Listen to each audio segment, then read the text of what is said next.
Okay. So, good morning, everybody.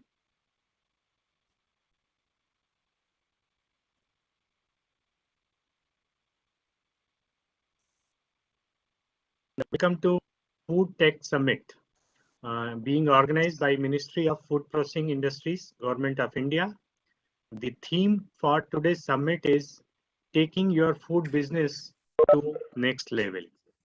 In this summit, I welcome all our eminent speakers and guests and participants. Welcome you all. We have today as an eminent speakers Dr. Prashun Kumar Das, Dr. Prabodh Halde,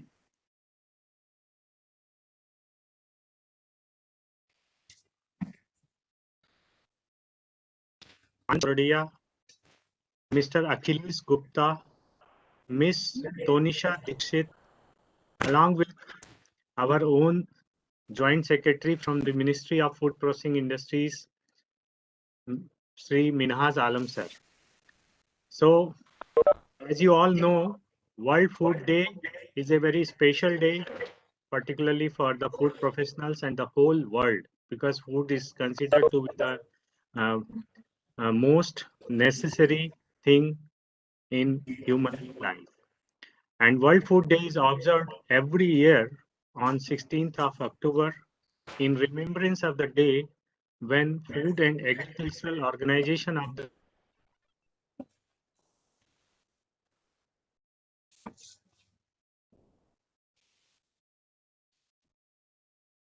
founded in 19 and strive to eradicate hunger across the world. After 2020, this is the second time that World Food Day is falling at a time when countries all over the world are reeling from the impact of COVID-19 pandemic. And we have great challenges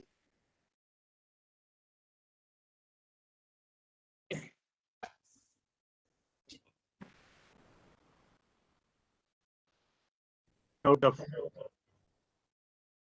and collective actions to combat the issue of hunger and ensure healthy diets for all. So at this occasion, I welcome you all and to introduce the Food Summit in a greater detail and deliver introductory address, I invite Sri Minhaz Alam sir to kindly address the gathering. Sir, please. Thanks, Dr. Nema. Respected members of the panel, representatives from various states and union territories, and all other distinguished guests, I thank you very much for your presence at the Food Tech Summit organized by the Ministry of Food Processing Industries under the PMFME scheme to celebrate World Food Day. As we all know, the World Food Day is celebrated to commemorate the establishment of Food and Agriculture Organization. The purpose is that to make everybody aware about the need for food security for all. Because we all know a good part of the population of the world have found it difficult to have affordable food. Recently, the global hunger index, as per that, we see that India is also ranked quite far, I think more around 101 out of 116 countries. So for a country like India, the importance of food security is very much required. We have our a major chunk of population at below poverty line who have to be given proper food, adequate food, so that they can live a life of dignity and without hunger. Government of India, we are having different ministries. We have Ministry of Food Public Distribution that is concerned with delivering food under public distribution system to people who deserve this. And for that purpose, we have various agencies like Food Corporation of India who buy food from the farmers and then they deliver it to the poor people. At the time of independence, we were a food deficit country, But in recent years, our production has increased. We are one of the top producers in case of grain, in case of fruit, vegetables, milk and all. But there are other issues also, because once we produce food, we need to have proper facility so that we can store it for a longer period of time. We also need to have food available throughout the country, because some crops are produced in some part of the country and they are not available in other part of the country. So we need to have efficient supply chain infrastructure so that people get food items throughout the country or throughout the year. The Ministry of Food Processing has been established. It was actually part of agriculture earlier, but it has not last more than 30 years. It is separate ministry. The purpose is that to promote processed food. In India, the level of processing is quite low. It is hardly 10%, and the wastage is quite high. So we need to reduce the wastage of food, because every food wasted is basically the availability of food to common public is reduced. So every food grain saved is every food grain produced. So we need to have the priority to build infrastructure, supply chain and value chain infrastructure, so that food grains and other crops, perishable, they are made available to people at affordable price, because we need to also know that if people can buy any food item if it's affordable. If they are not, if price is quite high, people are not able to buy. In India, we have seen that at one point farmers produced in good quantity and they don't get price and they throw particularly perishable crops and all, and other side people are forced to pay very high price. So there needs to be proper system, proper infrastructure, so that there is a space and availability of storage, warehouses, cold chain and all. We need to develop a national grid of cold chain so that shelf life is increased and these food crops, perishables, milk and other commodities, they are available throughout the country at affordable price. And this ministry has been working hard for that. This ministry has had a lot of schemes. We were having earlier a food scheme, mega food park, cold chain schemes. But in 2016, a new Sampadaya scheme was announced by merging old schemes with some new schemes more.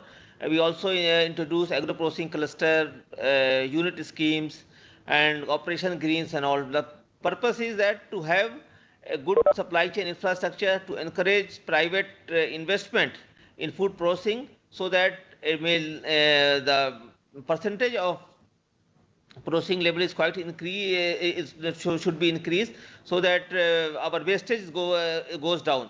As per a study conducted by this ministry with CFET, nearly 1 lakh crore rupees of food grains and other food crops are wasted every year. So this we have to stop.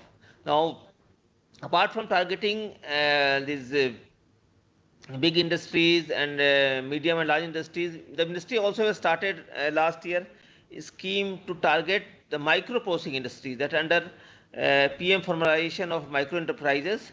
And under that scheme, we are targeting micro processing units, because in India, if we see the out of nearly 25 lakh units in the country, most of them are 98% of them micro enterprises. So we need to target them, these enterprises. We need to formalize these enterprises. Most of them are informal sector, and we need to help these people so that they can also generate more and more employment. As of now, 74% employment is generated in the micro food processing unit itself. So this is the purpose for PMFME scheme. It was launched last year, and it is still has to be next 5 years. We need to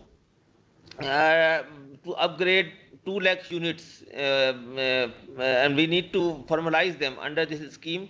We are also going to have training to almost 8 lakh people under this scheme in the next 5 years. So this is scheme we are doing in coordination with the state government. This is centrally sponsored scheme, and we are getting quite good support from state governments for implementing this scheme. And on the World Food Day this year, we are organizing this Food Tech Summit, and this summit basically aims to set the stage for all food tech stakeholders to impart, discuss, and acquaint micro enterprises on the new emerging trends in food processing and technological innovation. So the micro food processing sector is a growth driver of Indian economy. Besides reducing the scale of poverty, micro enterprises are major contributors to employment generation and GDP growth also. And this Food Tech Summit is one of the kind initiative by this ministry along with support of distinguished industry experts to educate and guide the stakeholders to make informed decisions in order to scale up their food business in the present scenario. The food processing industry, as we all know, is one of the largest industries in India and ranks fifth in terms of production, consumption, exports. As a result, the food sector is emerging as a high growth and high profit sector due to its immense potential for value addition, particularly within the food processing industry. And the government, through this scheme, is making efforts to encourage more and more food processing, and this processing, particularly at village level, block level, and all. We want to have more and more enterprises at that level, and we want to have all these people who are unemployed, who are not able to find job. They can undertake this scheme. They can have to take bank loan, and as part of this scheme, and ministry provides a subsidy of 35% of the project cost. And I hope that this scheme will get quite good success, and this initiative on this World Food Day is basically to make more awareness about this scheme and also food processing sector in general. And with this initiative, this ministry hopes that the summit will provide our micro food enterprises with a gateway of knowledge, information, and guidance on the new emerging trends in food processing and technological innovations, and also a way forward to scale up their business at a national and global level. So once again, I thank all of you for participating in this summit, and I hope this summit will yield fruitful results. I would like to once again thank everybody. Thank you. Thank you so much, sir, for setting up the theme of today's Food Summit program and telling us the importance of all-inclusive attention that the supply chain of the food system is requiring at the moment. And we have to manage it well. And we also have to respect each grain that is produced in the country. And thank you for also highlighting the various schemes of the government that has been started and under operation under PMFME and other schemes. So I'm sure the participants will also make good use of all these schemes which are present and there to help out the food processing sector. So with this initiatives, I now would like to invite our first speaker of the day, Sri Prashan Kumar Das, sir. And Prashan Kumar Das, sir, is the Secretary General, Asia Pacific Rural and Agricultural Credit Association, that is APRACA, sponsored by Food and Agriculture Organization. I think FAO sponsored Dr. Das will be the very good inclusion for today's summit.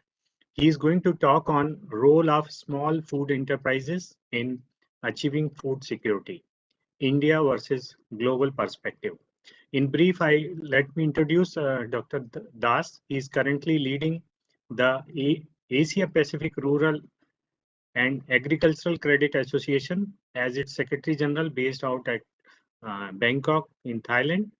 Prior to this assignment, he was the Regional Project Manager of IFAD Regional Grant Project, Rural Finance Specialist in FAO, Associate Professor Agribusiness, Research Director in DFID Regional Project on Agricultural Nutrition. He also had senior positions in public sector commercial banks and consultant advisors, expert on rural and agricultural development to the Government of India.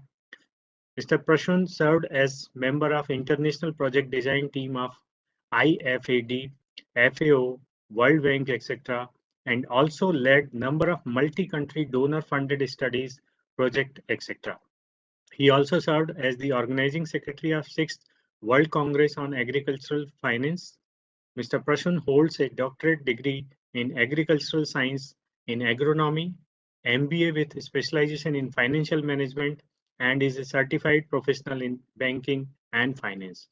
He has a very wide experience, and I'm sure that all the participants are going to get very good knowledge about the whole concept of food security, how it is in India and global perspective. So participants, please listen it carefully. And in case you have any questions, you can write in the chat box. We'll be taking a few questions as the time permits. And also, you can contact him directly. With these few words, I would like to invite Dr. Prashun Kumar Das, sir, kindly address the gathering. Thank you, Professor Nima. Actually, Thank you, sir. I must say thanks to the department for inviting me to this special occasion of World Food Day. As our Joint Secretary was telling that it's a very important day for all of us and those who are in the food business, as you also said.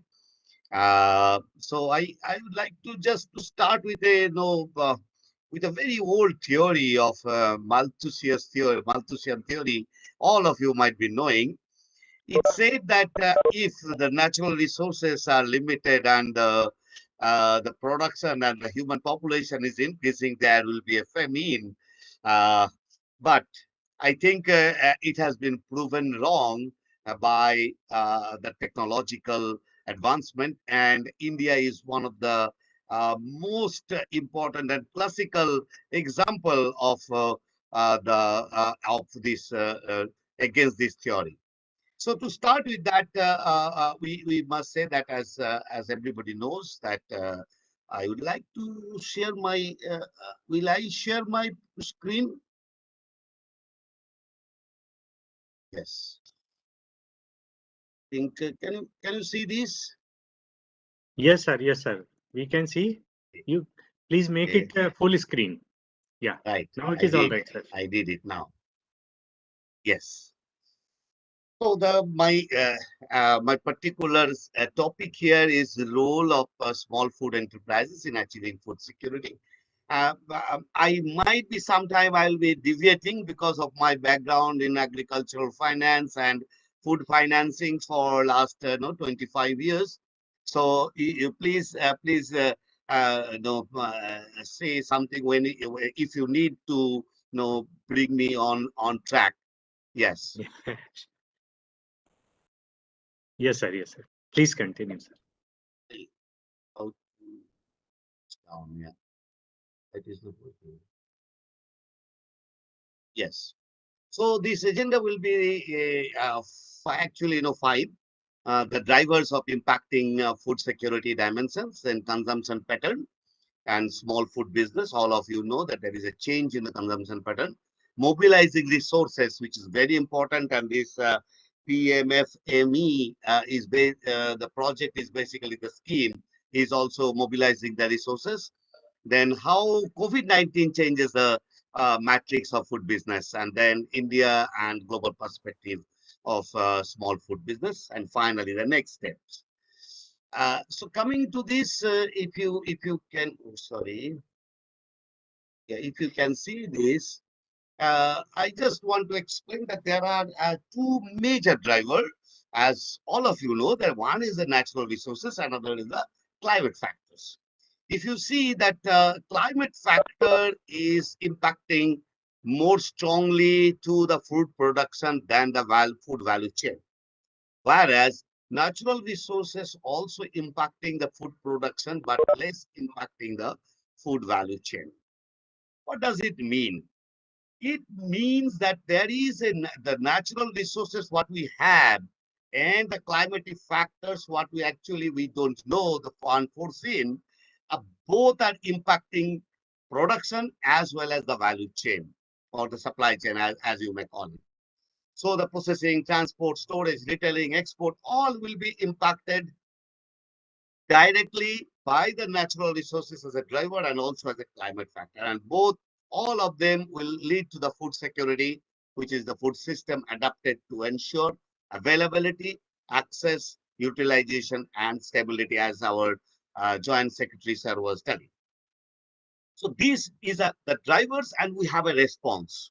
So the responses are very important. Drivers are fixed because you cannot change it, but the responses we can change. So that is where lies our major skill, our intention, our political and economic aspirations. So all are like on the response side.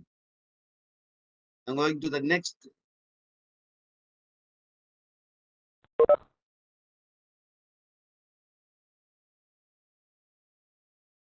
It's not coming.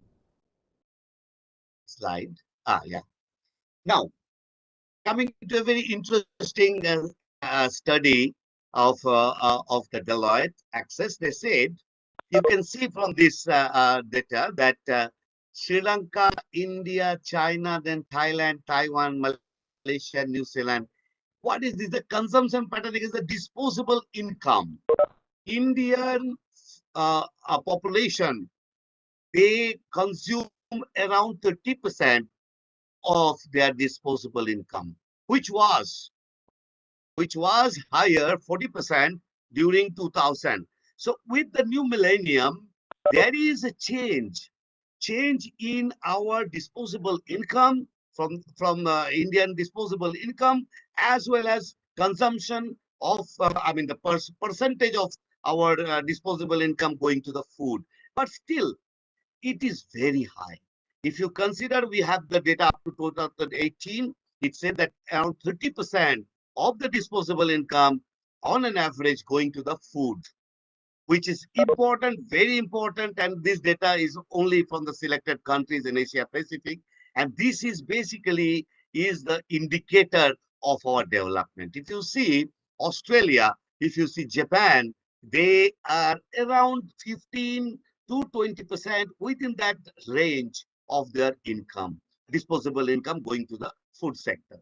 It means that in India and the countries like China or Sri Lanka, even Thailand, we need to go for more and more innovation in our food sector so that our disposable income not going to the food alone. So this is very important in that way.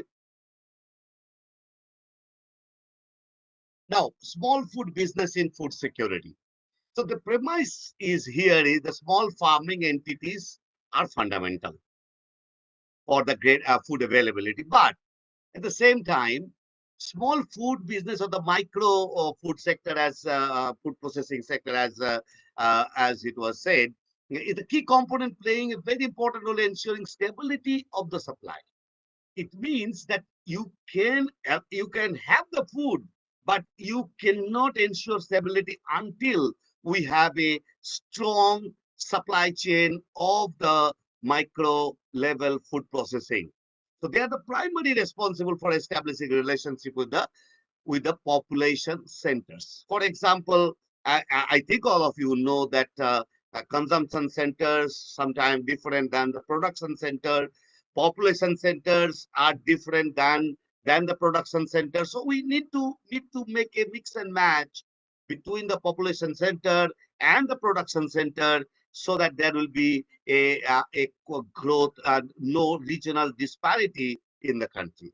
Then coming to the little bit of a Asia Pacific region, what is happening here? In the Asia Pacific region, food ecosystem is changing. As I already shown in the previous diagram, that there is a change. India was, the food consumption was almost 45% of disposable income. Now it has come down to 30%. So similarly, with the change comes new opportunity. When there is a change, there is opportunity. So, for example, technology enables more food producer to sell directly to the consumer. I'm just giving you one example, which is here in Thailand. There is a big company called CP, which has a huge network across the country and across the globe. I think CP is also present in India. So what they do, they connect with the small and micro enterprises, food processing enterprises, provide them kind of a technological support and get the produce back, which is kind of confidence building process. And City being a very big company, their payment system is also very good. So the processors are also happy to sell their produce. It means there is a huge linkage they created all over the country. Then, however, it is still interrelated ecosystem, as I said, with the different players reliant on others for a long-term growth. So if you really we want a long-term growth, not a, then we need to have the players coming to a common platform like this. As I was told that all the stakeholders are coming and joining this particular platform, this particular summit, so that this type of different players coming together will have a definitely will have a impact. Then mobilizing funds or the resources, which is very important for any food business. As I can showcase you that I received some data from NABARD that they are showing huge amount of money is flowing to the credit flow is very high. I think it is more than 3 times or 4 times more than the agriculture sector, but still our food processing is only 10 to 12%, which means there is something missing. What is that? That's what we actually would like to know. So the mobilizing funding for small food business is a challenging proposition. As I said, some of the research report from the Food and Finance shows that the small scale food enterprises, as you call it, as a micro enterprises, so far been partly or heavily dependent on the government subsidy or the grant funding, as in the case of PMFME also. I have seen, I was going through the scheme, I could see that there are 35% subsidies are available. So this is basically the character or the indicator of any developing country which is trying to develop, which is trying to get out of the barriers, and there is no wrong in that. So now, but the question comes that how the financial institutions will be treating them.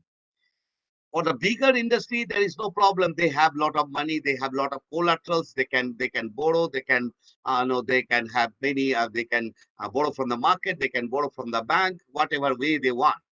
But for the low margin and slow return of many food products are likely to make the business produce them unattractive, which is very important. Like we have seen, I was working in India during that period, till 2008. I have seen the SME, the growth of SME. Why the SME growth was slowing down in India because of this, because they're not attractive. Similarly, the food processor, the micro food processors are also not so attractive. Now, how to make them attractive? That is a big challenge to all of us, and we need to resolve that. Then lenders and producers talk a different language. The small scale producers, the micro or the village level, no first level processing. I did a work on the mentha oil in Uttarakhand, where what we found there that the first level processing is very important because it is a very time sensitive. So the time sensitive first level processing, they require a lot of investment, local investment, but it is not available. So that is very important that the big industries need to come forward to support this kind of a technical. I know that there are a lot of supports going on, but still, I think we still need more. Now, the low level involvement of the community development to financial institution. It means that the smaller level institution, for example, in India, the regional rural banks, they are working at village level or at a taluka level. They can work as very important institution for this small scale food sector. So this kind of PMFME project scheme can be very successful if the regional rural banks cooperative banks, they come out with their ideas, and they are they would like to support, or they would like to finance finance this particular sector. Now coming to the Indian food processing, I think Joint Secretary covered everything. I just wanted to give you the example. That's what is the issue here in India. What is we are top in everything. We have our production system, either we are top or in the second or third position in all aggregate. At the same time, we consume a lot. At the same time, our population is 1.3 billion. So our consumption is also high. At the same time, our production is also high. So there are some of them which we keep as as for the processing. So but we have 45% labor force working, but only 20% coming from the GDP in the GDP. There must be some delinking or some kind of ecosystem issue is still there. So that we need to understand, which actually we call it the to resolve the local food security. So it is not a country food security, but if we go to the local food and nutrition security, I think that will be great service to the nation. Then what are the enabling policies? We have many enabling policies. Every time government of India is coming out with a socially responsible programs, projects, schemes, which are very sincerely being are being implemented on the field.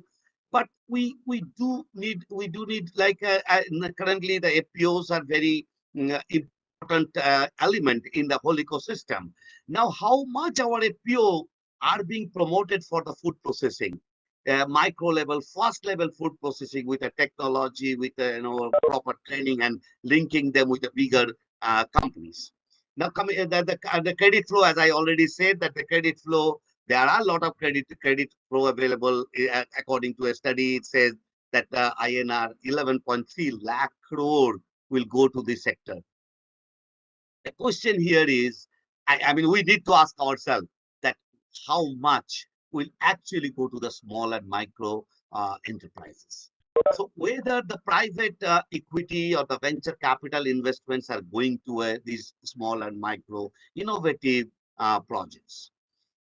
As you might be knowing that out of the 50 top global projects, 3 was backed by Indian companies. They are considered as the best small business by the United Nations for this World Food Summit. So these are very important information, which gives us a lot of enthusiasm that yes, our small processing units are also can be the best available best small businesses in the globe. So these are the issues I wanted to flag because I know that you guys know better than me. Thank you, sir. Thank you so much. Coming to the, can we, sir, conclude? You want me to stop? Okay. Then I go to the last go to the last part of it, the innovative strategies, change in our approach, not from the top down to the but rather we should have a producer organization base. Then the pillars of inclusion. APRAC, actually, we did some work with in collaboration with IFAD and FAO, where we found the pillars of inclusion, 5 pillars of inclusion, and then the food safety. Vis-a-vis food security is very important. The food safety is also important at the same time. Food security, then policy innovations and institutional innovation, technological innovations. I think all these together will be the answer to our endeavor. Thank you very much. Thanks for your time. Thank you. Thank you so much, sir. Thank you for bringing us this knowledge. I think for such a deliberations, the time of 15 minutes is very short, and we will definitely be able to hear you some other time. And thank you for highlighting and informing, because small food business are very important component in Indian context, because most of the processing is done by small food business operators. And in food, there is no excuse about that. Really, we have to take some technology-driven initiatives to upgrade them, to bring them in the mainstream, and take the help in further increasing the processing and meeting out the hunger demand of the country. So thank you so much, sir, for sharing your thought and knowledge about this topic. Very I much. would now like to invite our next speaker, Dr. Prabodh Halde. He's going to talk about the indigenous food, scale, market, and its processing in micro industries. Indigenous food, India is very well known for that all over the world. And we are so fortunate that India has so many different kinds of food. I'm sure all the participants are aware about the Dr. Halde. He was the past president of AFSTI India, Mysore. He's a renowned food technologist. He's in the executive committee under PFNDAI and SEA India. He's currently working in Marico as head regulatory in R&D. Dr. Prabodh has 26 years of string industrial experience and worked for Bakeman's, ACC, and Coca-Cola India. He is on various boards and renowned trainers in area of food processing, food safety, and startups. He is in the Central Advisory Committee of FSSAI, and he's part of many committees. And there are huge list of that. So because of the short of time, I may not be able to, but you name a committee and his role is there. He's so fond of supporting new startup. That is a very good thing. So far, he has trained more than 90,000 students and startups directly and indirectly, and industry people through many webinars and videos that is uploaded by him and also met directly at various occasions.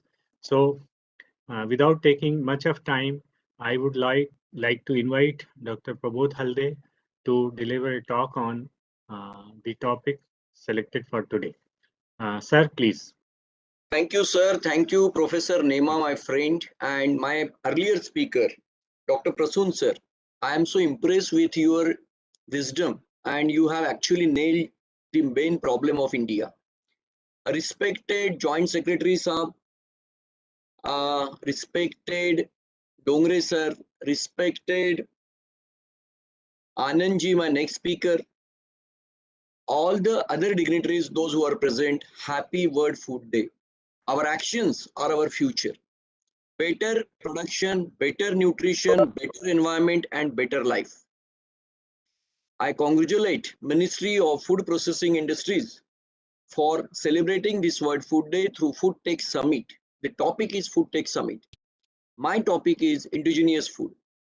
But I'm going to take 10 minutes to 12 minutes as given to me. Friends, we are going through the big pandemic and it is coming at endemic.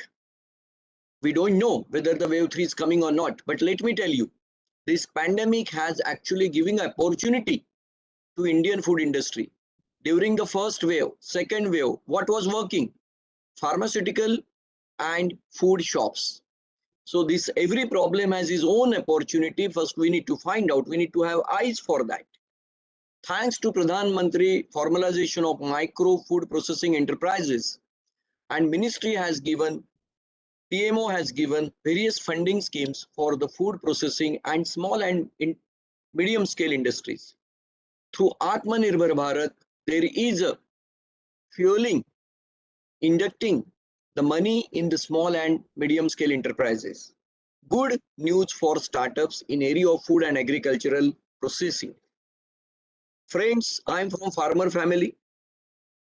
I know that if there is a food processing, farmer will be happy. Take any country's name where the food processing is above 80%, like US, Australia, or New Zealand, or UK, or Japan. The farmer's dignity is good there because the disposable income of the consumer, which they are buying the processed food, which going back to the farmer. In food processing, in agro processing, 1 crore investment. Dr. Prasoon sir, this is very important. We create 10 jobs. I am of the opinion for India, this should become the sector of attraction. It is not for only wealth creation, but job employment creation.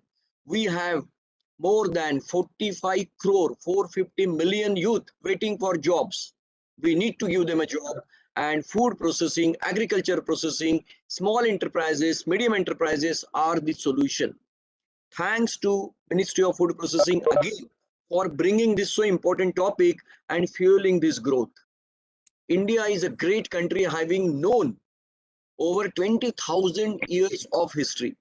Food is an integral part of our culture. Food is an integral part of our all the celebration. Yesterday there was a Dashera. You must be remembering what kind of food your wife must or your family must have created for you.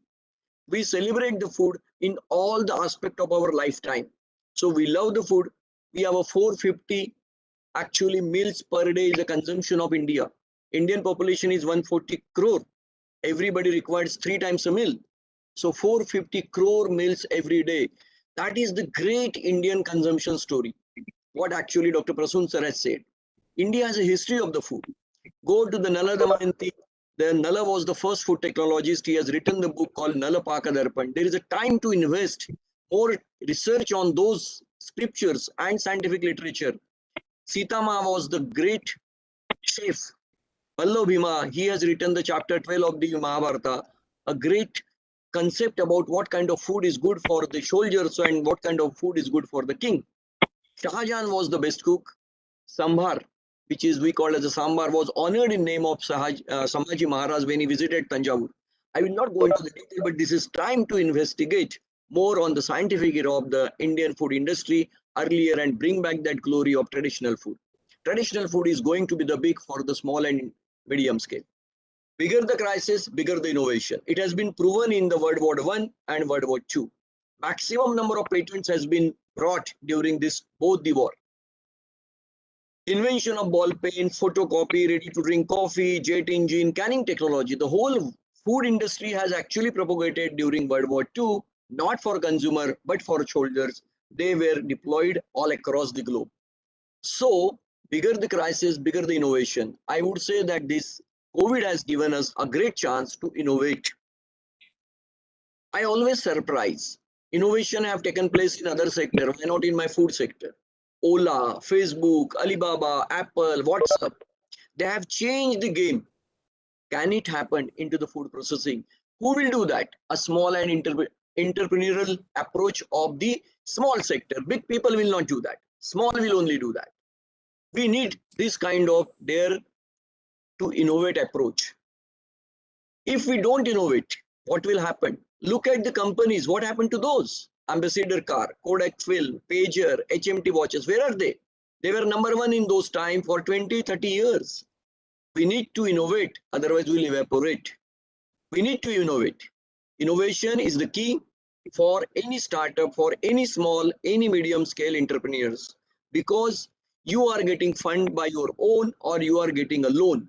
If you do not innovate, you will be out of the market. You, as Prasoon sir has said rightly, bigger companies may have some collaterals and some other funding, but what about small people?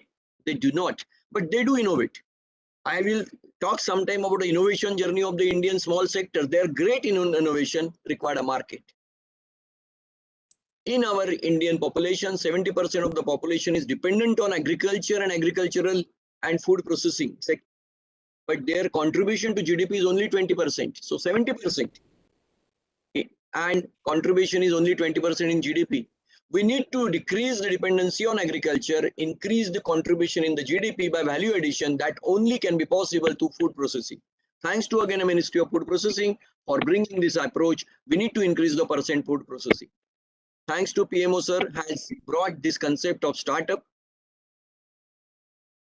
Whatever is a startup, if we want to get, I was going through the startup schemes that please register the startup, and any company you're forming, do not form it should not be a proprietary firm, because it does not attract any kind of attraction and the schemes by the any of the schemes. So please registered as other, like partnership firm or limited liability or limited company, whatever, but not proprietary firm. They do not consider the startup. Unfortunately, less than 8% startups are in area of agriculture and food. We need to increase. The post-COVID, this scenario should change to 20%. And in the small and medium scale, what we required, 5 components: unique idea, market. Do not just launch the product or start the business because somebody has started. You need to have a market, finance, supply chain, and regulatory compliances. These are the unique basic components of the startups or starting the business or indigenous business, but entrepreneur is required. Having idea does not have any, it has to convert into the kinetic energy.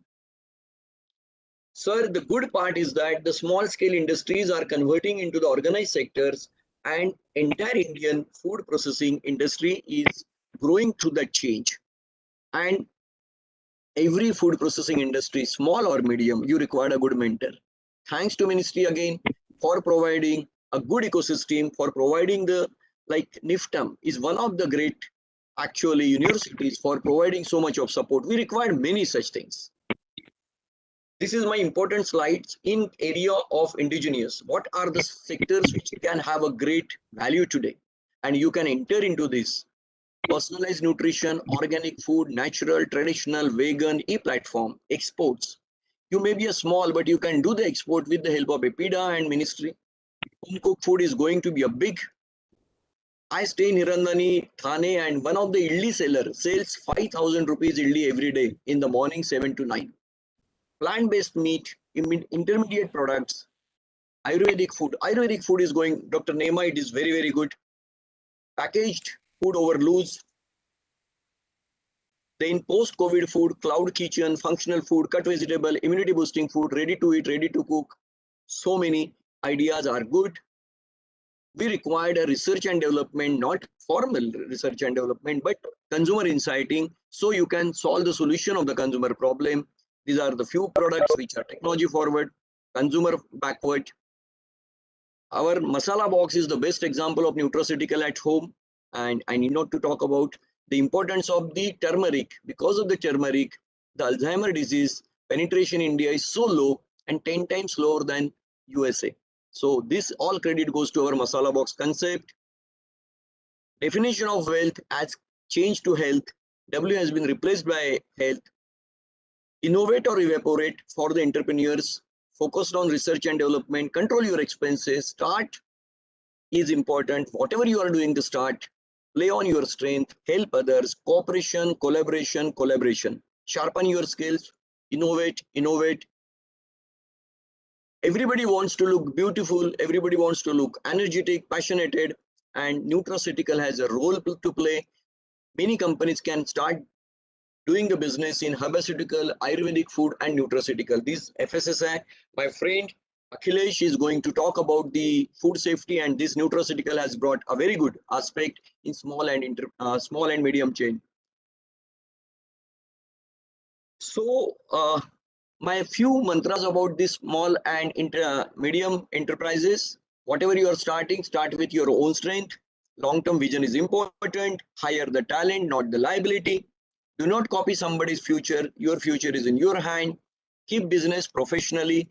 Work on market insight. My next speaker, Anandji, is a dear friend, and we always look at his innovation, which are real based on the market. Failures or success do not count. It is only the experience, and you continue your business. Some examples, my dear friend Mustafa Bhai, he has made the history in the Bangalore by the ID dosa. Again, a great example of indigenous food.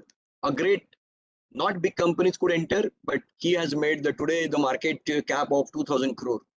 So many products have come like this. Ramesh and Shona Chauhan, they have actually given a good fight, and then now they have entered into the many food products in the area of beverages and the indigenous food. Dheeraj Gupta, Jumbo Vada Pav, one of the success stories. Gaurav Goenka of Rajdhani Foods. Indigenous foods are growing. My next speaker will be talking about the success story of Anand Chodia Saab. He will be talking about his own companies, what kind of exports he is doing, and starting from the spices to many indigenous food. Let me tell you, parota and dosas are growing at the rate of 25%. Thank you, Nema Saab. I know the constraint of the time I don't want to take, but I just want to deliver the message that innovation is the key. Small and medium enterprises are key for the growth of the Indian economy. We need to fund them. We need to support them. We need to mentor them. Thank you, Jai Hind, and thanks to Ministry. Thanks to all the participants for patient hearing, and happy World Food Day. Thank you. Thank you, sir. And, bringing the innovative part of traditional food forward and giving us good mantras. I'm sure that participants will be greatly benefited. It's really either innovate or evaporate, do or die. So not only innovative foods are important, but as you mentioned that how do we serve? There are many innovative ways in which food can be served. And as we have seen the examples of Ola, Uber, and many other such companies who have innovated different ways of hiring taxis. So similarly in food also, so many new innovative ways are coming up. Uh, Packaging is coming up. So marketing, delivery, they are also as important as the processing and production. So thank you for highlighting particularly about the traditional food. And India has a very rich culture on traditional food. And our next speaker, thank you, sir. Thank you, Halde, sir. Our next speaker is going to share his experience about the spices and traditional food that he's uh, looking into, and his company has made a remarkable growth, and others can take it as an example. So our next speaker, I would like to invite Sri Anand Choradia ji. He's the Director Technology Namaste, and sir. Innovation. Welcome, sir. Namaste, Well sir. known Thank you so much. well known as Praveen Masalewale from Suhana Foods, a leader, a mentor, an experienced entrepreneur, a philanthropist, an exceptional innovator and TEDx speaker. Sri Anand Choradia ji has many hues in his persona, a true superhead in many ways. His ideas have led Suhana to new heights of the success. Inculcating the essence of innovation and technology to a traditional 53 years old family business of spices and pickles, his resilience and gratitude have given this brand a prominent place not only in India and also across the globe. Besides having launched over 150 products of various categories, which are market leaders, he has established a non-profit making organizations named the Eco Factory Foundation, TEFF, with a vision to provide sustainable lifestyle solutions to rural and urban communities. He is also a pioneer in setting up India's first ever waste management park. He is also a member of Research Council. He was a member of Research Council of prestigious CSIR Institute of Jorhat, Lucknow, and Palampur in the year 2017-19, and he's also recipient of various awards like University of Auckland's New Zealand 40 Under 40 Award, Bharti Khadya Shiromani Award in 2016, IFA President's Special Award in 2014, Jayant Rao Tilak Award in 2017, Energy Globe Award Austria in 2020, Times Man of the Year Award for 2020, and many more. So I'm sure that he's going to share his thought on new generation food and technology, recent trends, particularly in RT and convenient foods. So, sir, you are most welcome. Kindly address the participants. Thank you, sir. Thank you so much, sir. Hope I am audible. Yes, sir, first you of are all. audible, sir. Thank you.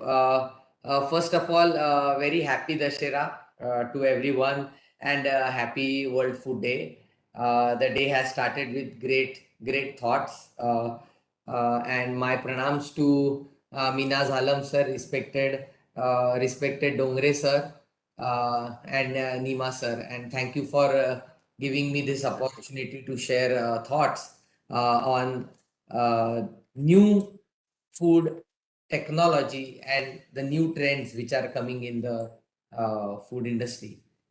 Some examples I will quote here will be from our own industry, that how we look at the changing markets and how we are trying to innovate through the products and offer things to consumers. And some are generic trends, because the food industry is very vast, at large, and we cannot touch base all points through our products as such, but whatever learnings and wisdoms and observations we get from the market, I will definitely like to share those to you. I'll start my presentation. In general, if you see, as also shared by dear friend Prabodhji, that the crisis is one of the reason to keep innovating, and definitely that has happened in the past 2 years and many times before this also. And I say that need is mother of innovation. So always that needs to be kept in mind, that there were certain different needs and routine needs, and people had to think of innovating not only products, but innovating their services, or innovating how they produce the product in different way. And that also is happening now in the coming year, that the technology may change what we are offering, ingredients may change what we are offering to customers, or flavors, different new flavors demand may change what we are offering to customers. So there are multiple drivers which is actually becoming a new generation of food technology. And I'll come to the recent trends because of that, what actually is happening. So as discussed just some time back, last 2 years were probably more than product innovation, process innovation was happening in food industry.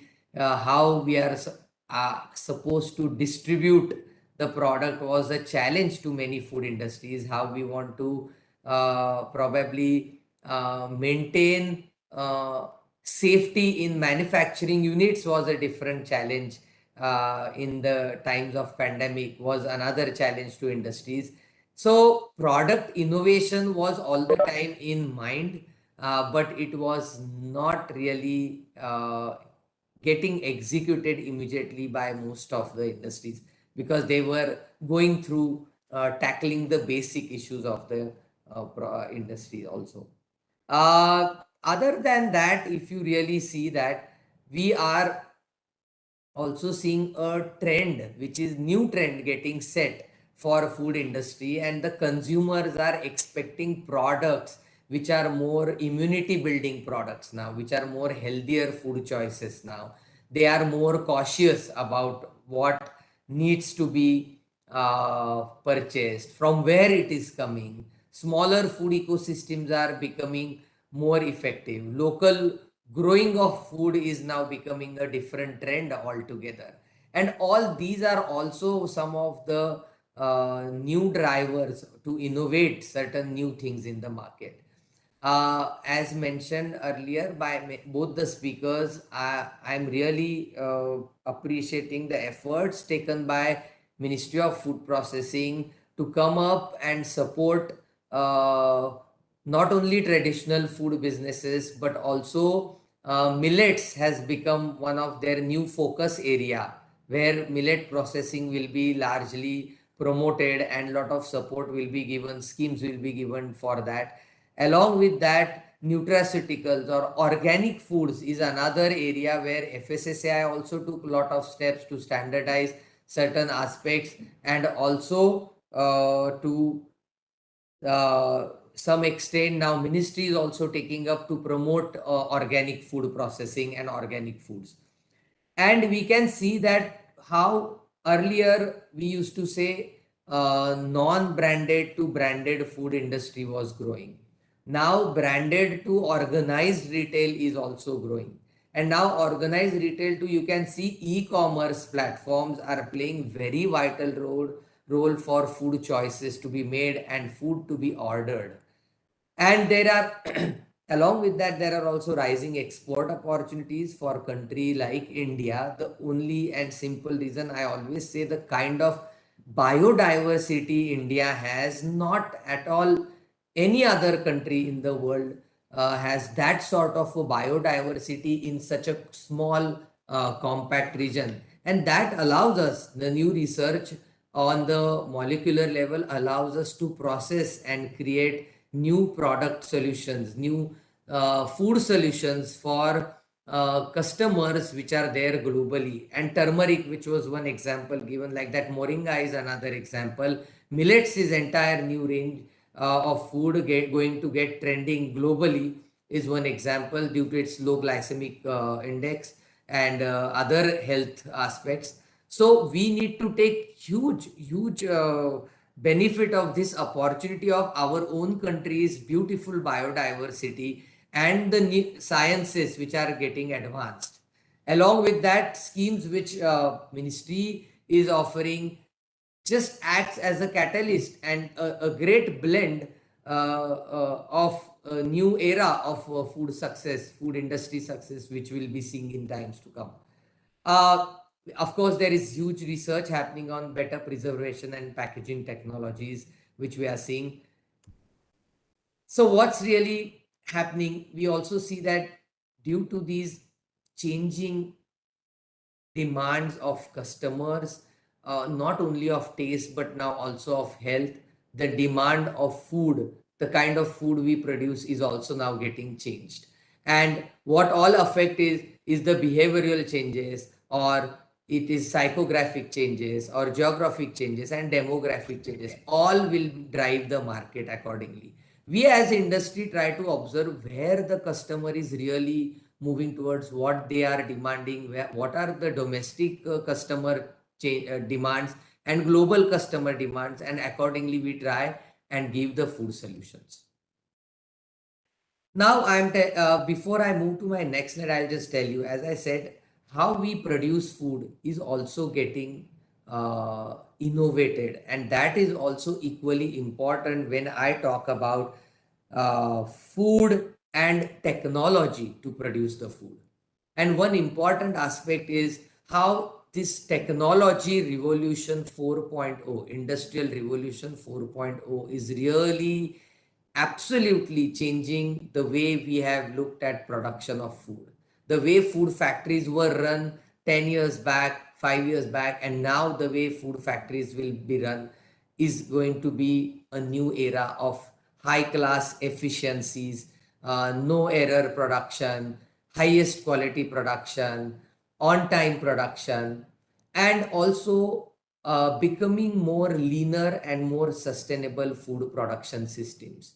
And where it has impacted everything, and this concept of big data will help to strategize large decision making, things which we discussed some time back about the distribution of food grains, which is now produced in India in large volumes, which Minaz Alam also sir said that it is produced but it gets wasted.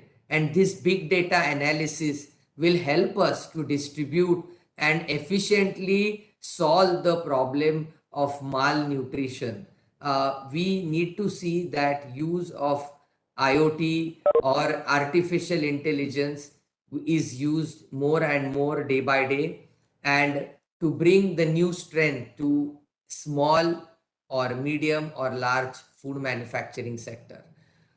We are actually in process of constructing one cold storage, and entire cold storage is run on the smart technology, including energy efficiency, including temperature management, data logging in, remote data managing.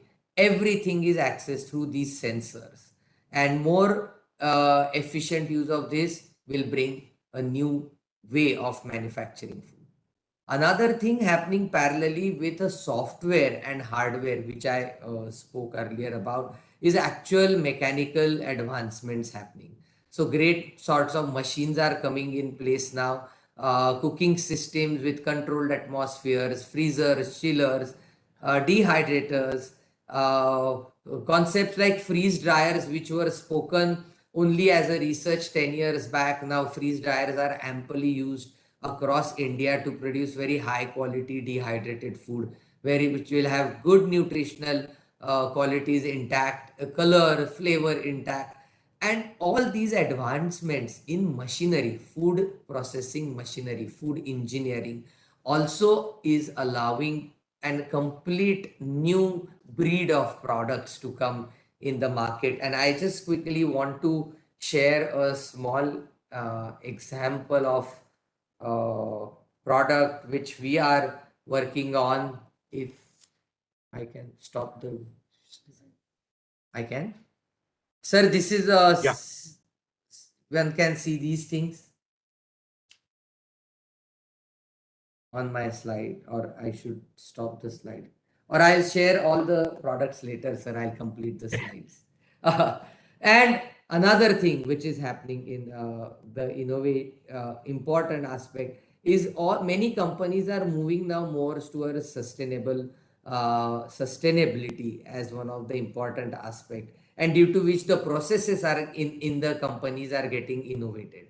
So a lot of packaging material, people are focusing on recyclable packaging material, biodegradable packaging material, and a lot of edible coatings have come in the market now, which are helping fruits and vegetables to be more shelf stable and more fresh. And I think a lot of experimentation in Himachal Pradesh is happening on apples and fruits, where these nano biotechnology developed films are used. Yesterday, only a great institute, NIFTEM, had organized a nanobiotechnology seminar, and lot of interesting products were shared there, which are going to change a complete way to offer our products to the market. This is a very brief what different trends are really getting emerged. I'll talk on this in detail in my further slides. Alternative proteins, vegan proteins is becoming very big trend in the new food development area. Along with that, also fats like options for dairy butter, seed butter, and nut butters are becoming very big trend in times to come. These are all healthy sources, sustainable sources of food, and there is global demand seen in this. Recent exhibition, Anuga, we could witness in Germany, we could witness a lot of global players are venturing in alternative vegan protein based products. And again, as I said, Indian biodiversity will allow us to become a factory, world factory for vegan proteins for sure in times to come. Nutraceuticals, post COVID, definitely I'm seeing very big demand on health and related products, which are wellness products also, and some are specific to some illnesses. Those products are getting in the market at largely. Food safety, again, see here, it's a combination of AI, where now a lot of barcodes are given on the food packets itself, and the codes will allow us to see, go through video or explanatory of the label. Such technology friendly interface with customers will change the food choices to happen. Recently, I had been to Millet Conclave at IIMR in Hyderabad as speaker, and I could see at least 50 plus startups working in millet food revolution. And I personally feel that these are definitely forgotten but great healthy foods, the mighty millets, which we should definitely use in our more and more day-to-day diets. I myself, I've been experimenting on millet-based diet for last 2 years throughout pandemic and seeing great results. And this will become a very big future, different future for food. Then 3D printing in fruit, and as I said, biotechnology, probiotic, prebiotic, MAP, modified atmosphere packaging, edible coating for fruit, all are new emerging technologies. As I said, this whole concept of circular economy is becoming a big trendsetter. At Suhana, we are 100% circular economy manufacturing company. We recycle all the waste we produce or upcycle all the waste we produce in some or the other way. And it is allowing us to become more sustainable, leaner organization. There are new flavors and new experiences which customer demands, which has also allowed companies to do different research. Like, for example, I'm just quoting a flavor like piri piri, which was not even in existence 5 years back, but now almost every snack food manufacturer or even piri piri as a seasoning is used on almost all the ready to eat foods which are offered. So there is demand, lot of demand of new flavors which are expected by young customers and which is a growing customer in India. These are the growing consumer preferences here. I can share more natural foods, minimally processed food, convenient and health foods, and food which are acting more like a prevention as not just as a cure are also in large demand. Food or packaging which is more environmental friendly. There are multiple stores cropping up across India where there is a sustainable approach used. Wholesome foods, millets is one example for that matter. These are some examples. Here I just want to show that how convenient instant mixes for that matter are becoming a big trend setter. Now in the convenient instant mixes also health based is becoming another innovative category. Ready to eat foods always have been there as one of the important food say technology, retort technology. And all what this is allowing us is also to take Indian traditional food to another level, to global level. And my aim and my vision is of making Indian traditional food to become a global leader through various offerings through our brands. And these technologies have helped in a large way. Kappa Foods is another new technology where just add hot water and the food is ready. You can see in last few years, almost all airlines are serving these type of foods and they are becoming big trend setter globally now. We are making Kappa Foods and offering to almost 40 plus countries now globally. And they are all natural, they are healthy. We can also add bioactive principles to it. We can also do fortification of these foods and they are going to be a new trend setter.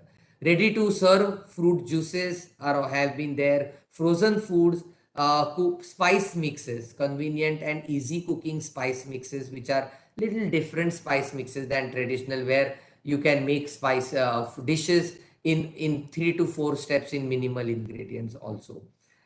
These are a few examples I want to quote that how technology has changed food offering. We can see a lot of spice cubes, or in market we also see, sir, now rasam cubes and sambar cubes, where just add the cube in hot water and rasam is ready or sambar is ready. Like that, there is a hot chocolate cube which is attached to a spoon and you just simply stir the spoon in a cup and hot chocolate is ready. Or a very interesting product I saw due to innovation in packaging machine technology happened, that one time it consumable chawanprash. So one spoon and one serving, just remove the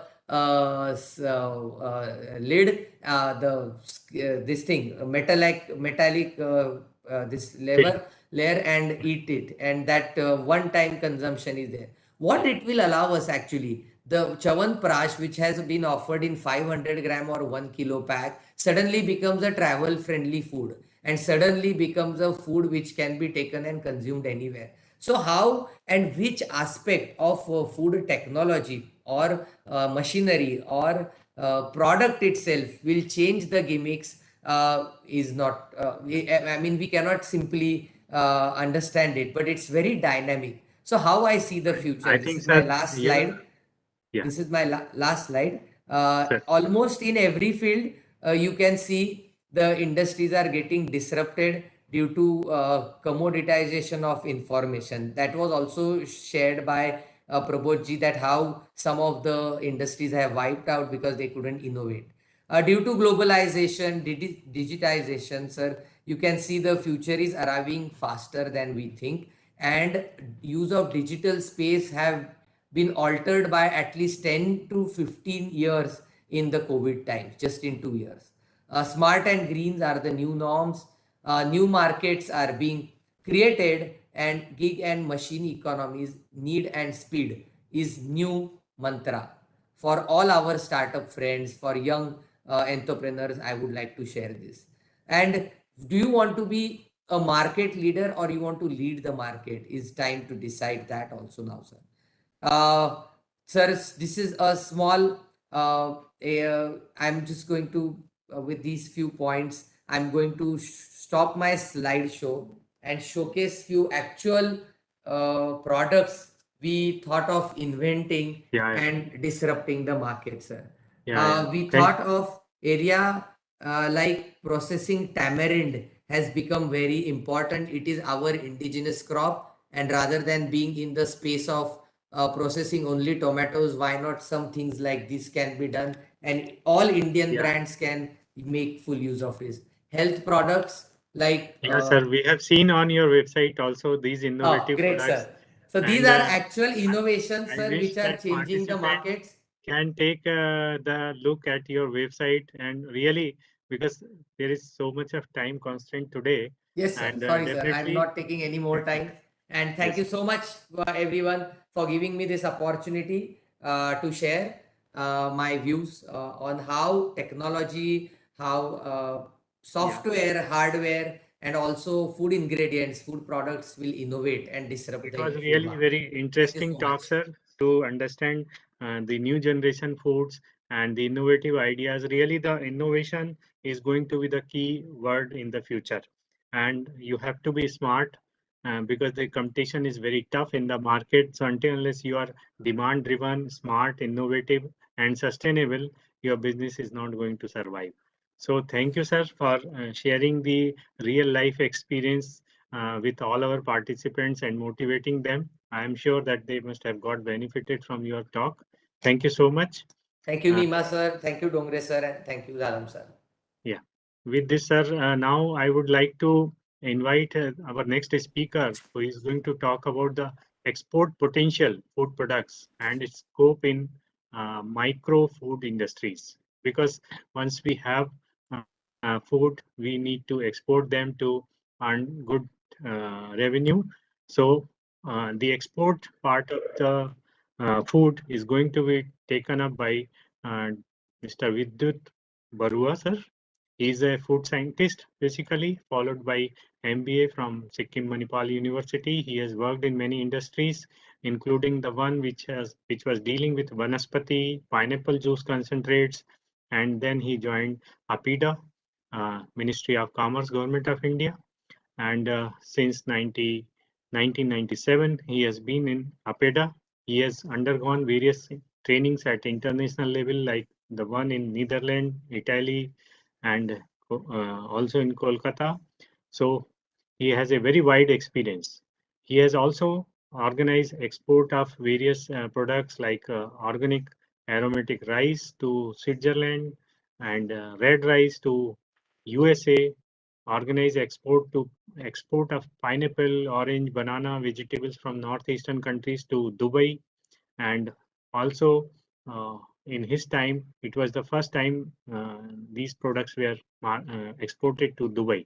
So that way, he has very wide experience in the export of the food products. So today we are going to hear him, and he will be telling us the in detail the points related to the export challenges which these food products are there. I request all the further speakers to kindly adhere to timings also. Thank you so much, sir. And Vidut, sir, you are welcome.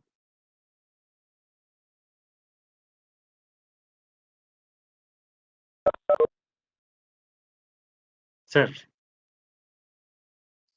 I think you are unmuted, sir. You can unmute.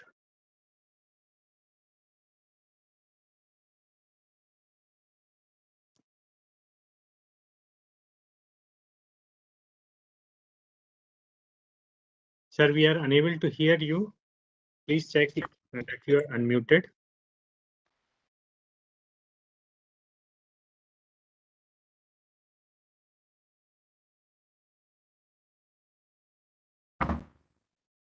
Am I audible? Yes, sir, you are audible, and we can see one of the PDF slide. Okay, I'll just show it.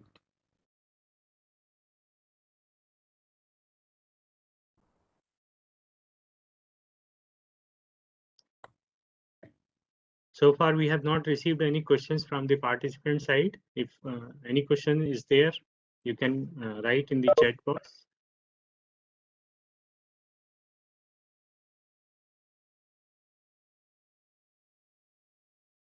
Even the participants.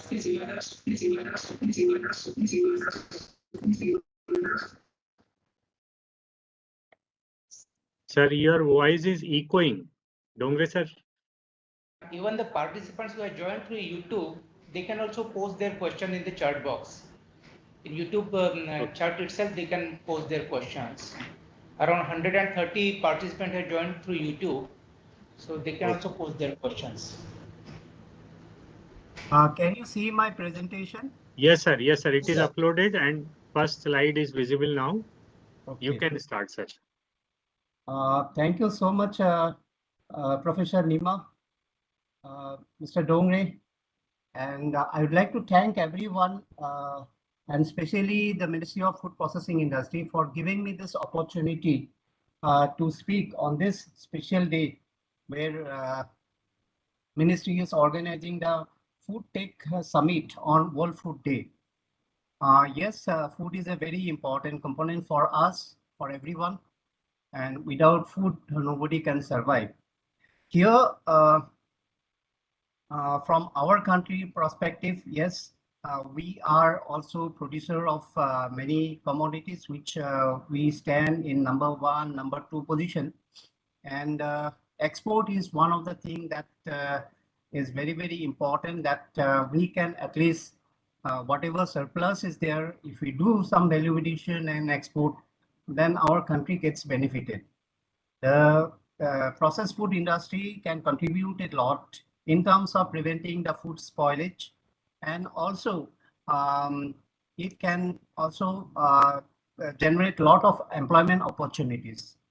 Today, I'll speak about especially export from our country. APIDA, which is under Ministry of Commerce, Government of India, is promoting export of agriculture commodities. This organization was created by passing an act in the parliament and then started functioning. The main job of the mandate of the organization is for promotion and development of export of agriculture and processed food products from the country.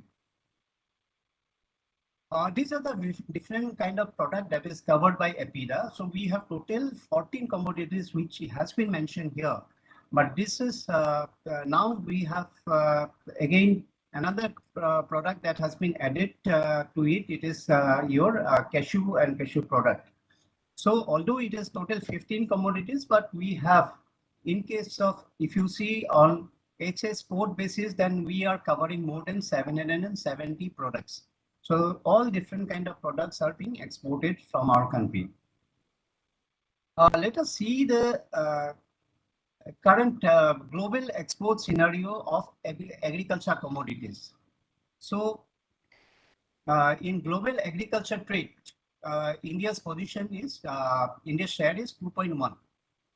In export, our rank is 9th, and total value of export is $37 billion. And similarly, in case of import, our share is 1.1%, and we rank 12th. And total value of import is $20.2 billion. India has a lot of advantage in terms of export, we are the second largest producer of fruits and vegetables in the world. And we have different climatic condition available, which is favoring the growth of different kind of fruits and vegetables. In during 2021, the total export of fruits and vegetables was 3.1 million for a value of $1.30 billion. So major fruits exported are grapes, pomegranate, mango, and banana. So banana we started doing very well, which was not there maybe about 5-10 years back, but now we are doing well in export of banana. So orange is also being exported to mostly to our neighboring countries. Then vegetables, onion is one of the major component, major vegetable which is exported all over the world. Then we have mixed vegetable, potatoes, tomato, etc. And our main target or major export destination is UAE, Bangladesh, Netherlands, Nepal, all these countries. And we also have an advantage that we have a proactive government policies for export promotion. If you see the share of agricultural commodities in March till March 2020-21, the total merchandise export was 291.8 billion. The export of agricultural product, including cotton, was $41.25 billion. Share of agricultural products in total merchandise export is 14.1%. Among the agriculture product, the product which is monitored by APIDA, which I have the list I have already shown, that 15 commodities. The share is 20.67, means we are covering more than 50.1% of all our agri products. If you see the different kind of product being exported, the major export is in case of cereal. Cereal is 49%, and followed by animal product is exported.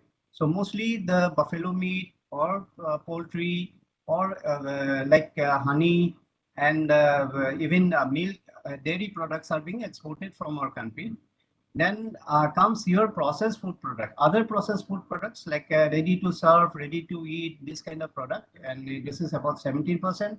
Then processed fruits and vegetables. This is fruits and vegetable based commodities which are exported. It is about 7%. And fruit and vegetable is 6%, floriculture and cashew. The different destination for different kind of product is like APIDA total export, like 32,110,000 metric ton was exported. It covered all kind of products, and total value was $20.67 billion. So our major destination is Iran, Saudi Arabia, Vietnam, UAE, USA. Then in case of cereal, we have about $10.06 billion, and this is same Iraq, Iran, Nepal, UAE. They are the importers. Then processed food, this is where we have some advantage like USA, in Indonesia, UAE, Vietnam, Nepal, they are importing. And animal products like Vietnam, Malaysia, Egypt. So this is what is the breakup and different destination to which our products are going. So in case of processed food products, here we can focus on the cucumber and gherkins are, they are preserved and they are exported. So you can see that export value of different product that is going on, and it is very good. Like it is normally the cucumber and gherkins are filled in bottles and preserved with your salt and vinegar, and it is exported in that form. And there is a very good demand for this cucumber and gherkins in the international market, especially in Europe. The processed vegetable comprise of mainly your potato. Potato may be frozen, frozen potato, and even tomato, and even different kind of mixed vegetables. Either in frozen conditions, they are exported. So that is export is going on, and it is very. We have seen there is an increasing trend of export of processed vegetable from our country. Similarly, we grow mango, and this mango, different kind of mangoes are exported from our country. Apart from exporting fresh mango, the mango pulp also has got very good demand. Especially this is exported into European market, and mango pulp is produced and packed in cans. So in can form, it is processed and then exported to different countries. You can see there is an increasing trend for export of pulp, mango pulp. Similarly, processed fruits, juice and nuts, there is a good demand for that, and our export is happening, and it is going on to our neighboring country as well as to Middle East and Europe. Pulses is another product which is being exported from our country. In the other food processed food products, main commodities are groundnut. So groundnut is either in shell or it is in nut form or in processed form. It is like peanut butter and all. It is exported to different countries. There is a very good demand for this, and export is increasing. Similarly, guar gum also has got a lot of demand in the international market. And however, during last few years, we have seen that there is a decline in export of this guar gum. Jaggery and confectionery has also good demand, and as export has gone up. Cocoa product has got good demand, and there is a very good prospect for export of cocoa products. Cereal preparation in various form. It is either ready to eat or different kind of form. It is being exported, and it has got very good demand. The meal product also has a lot of demand. Similarly, alcoholic beverages, that is also going up. Miscellaneous preparation, like as we have mentioned, that there is a very good demand of ready to serve, ready to eat kind of products, and especially the speaker before me, he has mentioned about various kind of product, Mr. Anand Chedia. So that was a very important thing he has mentioned, that like nutraceuticals and vegan proteins, millets. These are the things which has got very good demand, and export is going on, especially millets, and there is a lot of demand after the COVID. So the EPIDA is taking a lot of initiative for promotion of such kind of product in the international market. So once we produce, you should know about the market. So different products are going to different market, and the major markets are for, in case of wine, it is Hong Kong, UK, and Germany, and alcoholic beverages, Nigeria, South Africa, UAE. So our market is now, we are trying to cover new product into a new market. So there is a very good demand. We have found very good response in that, those countries, and demand is increasing. Especially, we are focusing on GI products also. So product made of GI products has got a good demand in the international market. And EPIDA is trying, taking initiative for promotion of GI products.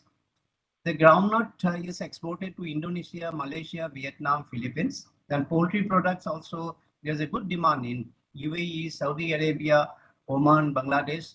There's a good demand for egg, like egg powder and all. So these things are being exported.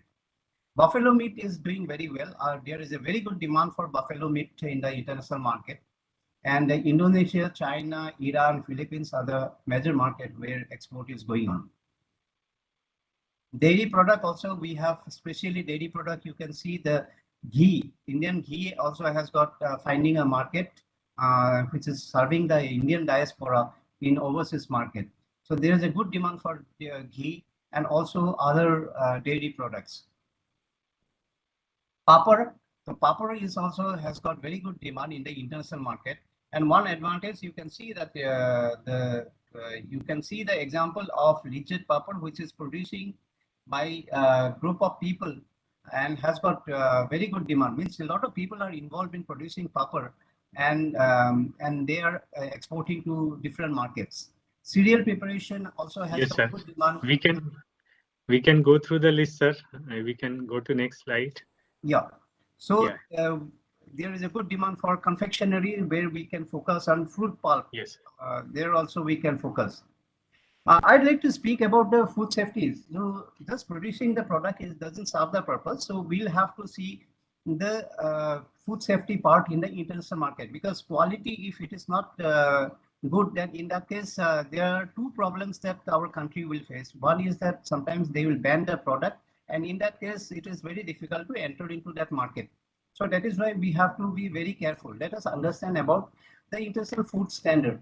So as you know, the Codex Alimentarius Commission, which is a joint organization of FAO, WHO, they have formed the food standards for different products, and all the member countries, they follow the standards. And it is helping the member countries to do trading among themselves.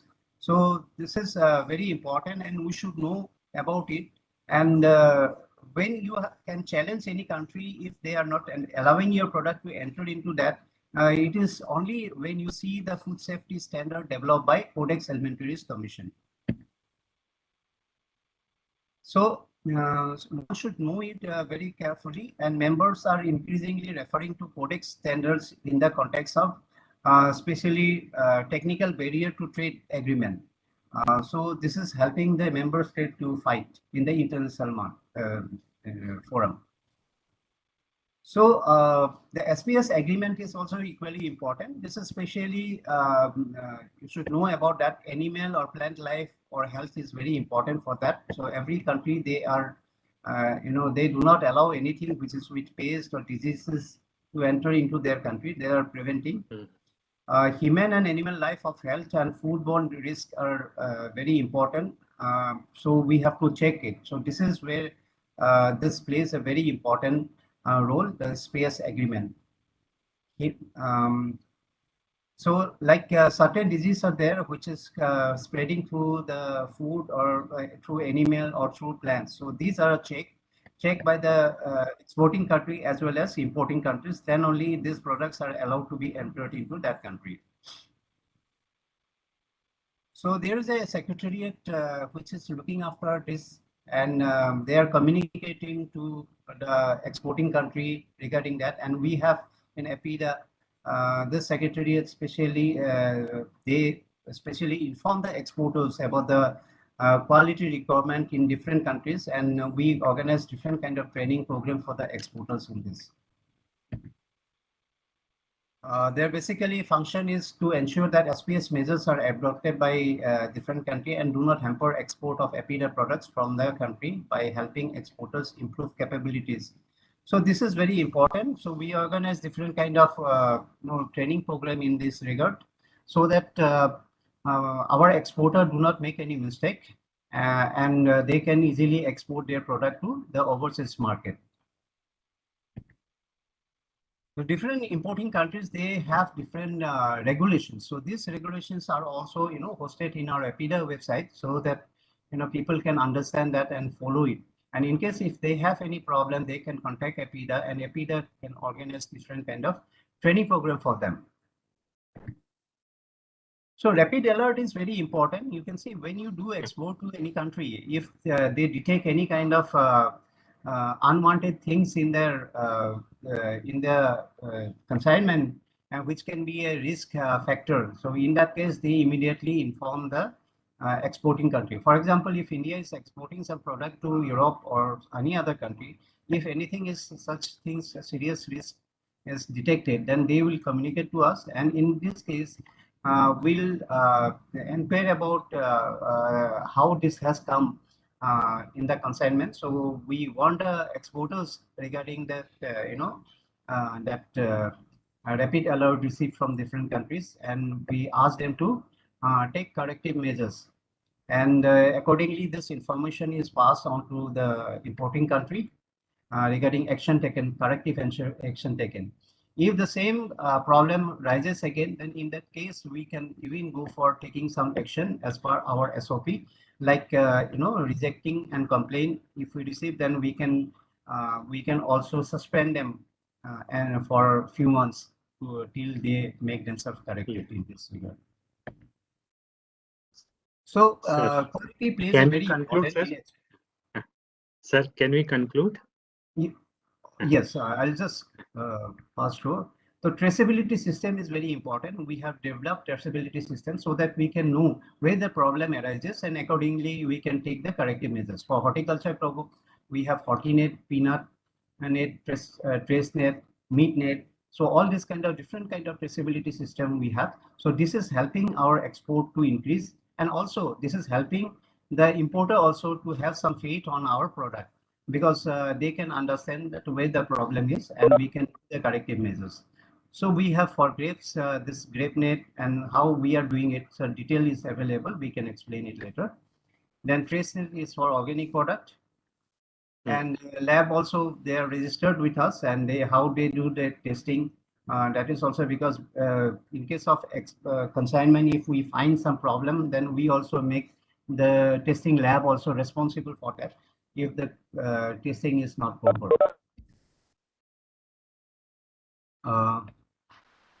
So we have great e-governance. So through online system, we communicate to the exporters and we take action. Corrective action is also informed to the importing countries. We have agri-export portal where you can get the detailed information like what product is exported to which country, what are the different trade fairs where APIDA is participating. So all this detail, and just now I have shown it regarding the importing countries regulations. Everything is hosted in this agri-exchange portal. So they can get the information, buyer, sellers, lead, etc. So this is our export portal where you can get the detailed information like statistics, where you can see like what product is exported from India and what product is. Yes, APIDA website is very informative, and I think anybody who is interested in export can get all relevant information from this website. And we also have schemes. Schemes basically covering about infrastructure development, quality, and market development. So I will request all the participants to go through the website and understand the schemes APIDA is offering. In fact, APIDA is really doing wonderful job in promoting and helping the food business operators to improve the export. So that is good, sir. We have a lot of opportunities, especially we can see, especially micro entrepreneurs, they can see that dehydrated product has got good demand. So we have to do, and technology is very important. New technology can be adopted. And then quality is very important to HACCP, ISO. For that, APIDA has scheme. Under that scheme, we can assist them. And participation and visit to trade fair is very important for us, so that you can know what are the new things are coming in the market, and you can also see what you can do to enter into the market. And local raw material is to be explored, that you can produce a lot of value-added products. So this is what I'd like to convey. And thank you once again, Professor Nima sir. Thank you, sir. Thank you so much. Giving me this opportunity. And for any information, if they require, I'm available, and you can contact APIDA for that. Thank you so much. Thank you so much, sir. We know that you are always there to help even NIFTEM, our students, and all persons who are interested in understanding any constraint and challenges related with the export. I request all the participants to please do visit the website of APIDA. It's very informative, and they can contact Dr. Barua sir also anytime they wish.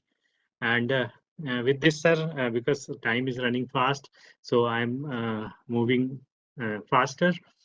In fact, apart from export, food quality maintenance, processing, what is equally important in the whole food processing operation is the infrastructure and logistic support.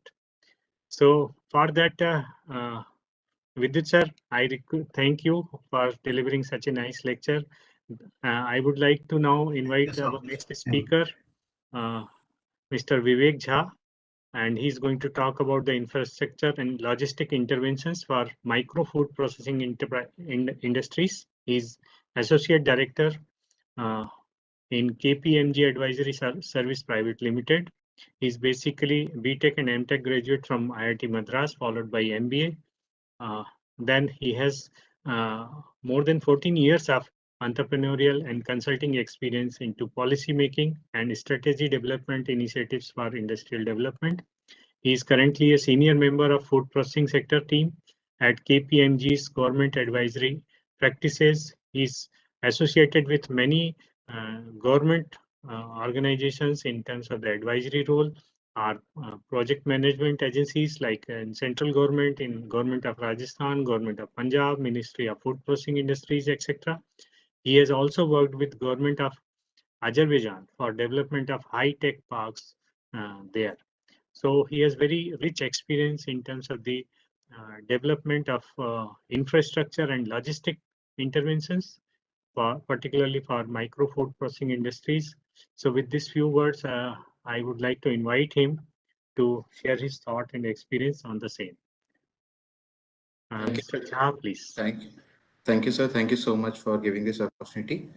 I would like to share my content. Please let me know when this is visible. I hope this is visible. Yeah, it is okay. You can make it full slide. Fine. Yes. Right. Fine, sir. Thank you so much once again, and respected Nasir, Professor P.K. Nema, my fellow panelists, and all the distinguished guests. It's yeah, sorry.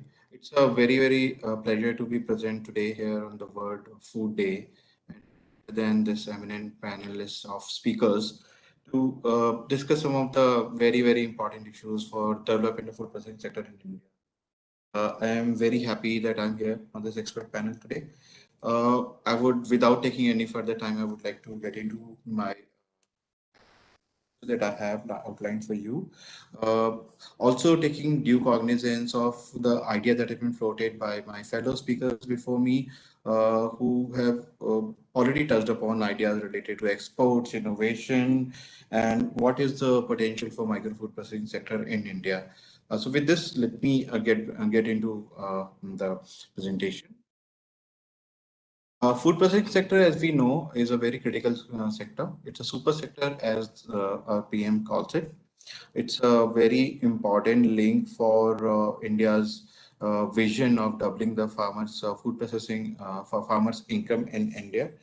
And while what we know that till now food processing sector is widely understood as sort of something related to do with agriculture, but what we feel is that food processing sector goes beyond agriculture, and it is a crucial link where agriculture and industries together take up the value addition, and that's how that the entire manufacturing aspect comes in. So coming back to the food processing sector, the food processing sector can be largely organized into six mega subsegments, which is dairy, cereals and greens, cereals, grains, oilseeds, fruits and vegetables, packaged foods, meat and marine, and beverages. Each of them sector is a very unique and a big sector in its own, where India has potential everywhere. In fact, currently the food processing sector is roughly worth about $263 billion. Now, when I talk about this number is not just about, so this is not about production, but it's more about the value that we add through processing.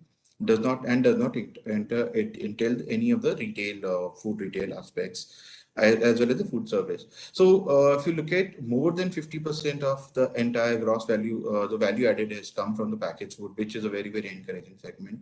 What is very also not very pleasant to see that fruit and vegetable is one of the biggest laggards when it comes to the processing of the food products in India. In fact, despite India being the largest producers on several commodities, including lots of fruit and vegetables, we are not high on the food processing agenda. In fact, our processing levels are only about 10% compared to the Western counterpart, where about 155% to 70% of the food is processed. Our share of food processing and manufacturing is about 10%, which is also very low. However, at the same time, when we look at the Western counterparts, this number would be approximately significantly higher than what we are. Now, as I already said, there's significant opportunities, both in domestic market and exports. Where do these opportunities come from? Largely because, as we all know, that India is a growing market. It is it's where we have a lot of income coming, and that's where there's a huge entire movement towards processed food in India, which is where lies a great deal of opportunities for every player into the industry. Now, what is very important to note is that this growth is not really specific to any segment of the industry. And in fact, food processing, as we all know, is highly connected to all of us, be it a rural level, be it grassroots level, or be at a large level. So, in fact, food processing is all the way more important for micro food processing industry that touch the heart and are the touch points for more than 60 to 65% of India's population. So there are major opportunity to food processing, right from the production aspect to the processing to the infrastructure related, which I'm going to cover into my next slide. Interestingly, realizing the potential, government of India has also come up with a lot of schemes that are supporting food processing sector, and that's where I believe the sector has a glorious future in India. In fact, KPMG in its report also estimate that the food processing sector would be around 535 billion by 2035 just by value addition. When you look at micro-food enterprises, these are very, very significant contributors. In fact, if we look at the employment, they contribute a staggering 74% of the employment in the food processing sector. Overall, the food processing sector employs about 7 million people, which of around 5 million are into micro enterprises alone.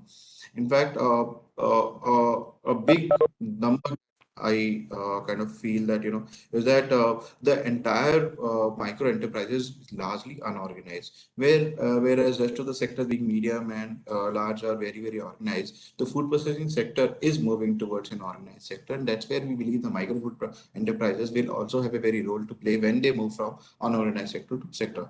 Now, like I've already said, they are the touch point for rural areas. In fact, 68% of the micro enterprises are located in rural areas. In fact, they're the bread and butter of our family. So it is a huge source of income for any household. Uh, Not by way of say salaries or something, but more from an entrepreneurship perspective. So, which means the risk-taking abilities of micro entrepreneurs are very high, and which in fact bodes very well for our future. Another two aspects to look at is that there's a huge element of regional component in the food. In fact, one of our studies that KPMG has conducted clearly outlines that food processing sector, if it has to grow to India, it has to cater to the regional taste, and any player which caters to the regional taste will make it really big. That's where micro entrepreneurs come into, because they're most of the food processes, the processed food India products cater to the regional taste. Very few into something that is pan India level. This sector was also one of the most important sector impacted during COVID. In fact, it's a two-edged sword, because COVID did impact the sector in a high thing, but in a good way. Processed food got a lot of boost, which means overall the future for micro enterprises is really, really high. Now, it's not that the micro sector is really flowery, but it also has a lot of challenges that we need to overcome to make sure that micro enterprises actually achieve these goals. So, as you know, because of their size, they lack very skilled manpower, which is the essence of when into the process aspect of it. Now, when we look at micro enterprises, they are largely into primary and secondary processing, but as and when they move up the value chain, skilled manpower will become very important. Technology is extremely important for them. They by again way of size, they do not have access to any modern technologies, which means their products are not very competitive. As and when we see a lot of competition, this aspect is going to be very important.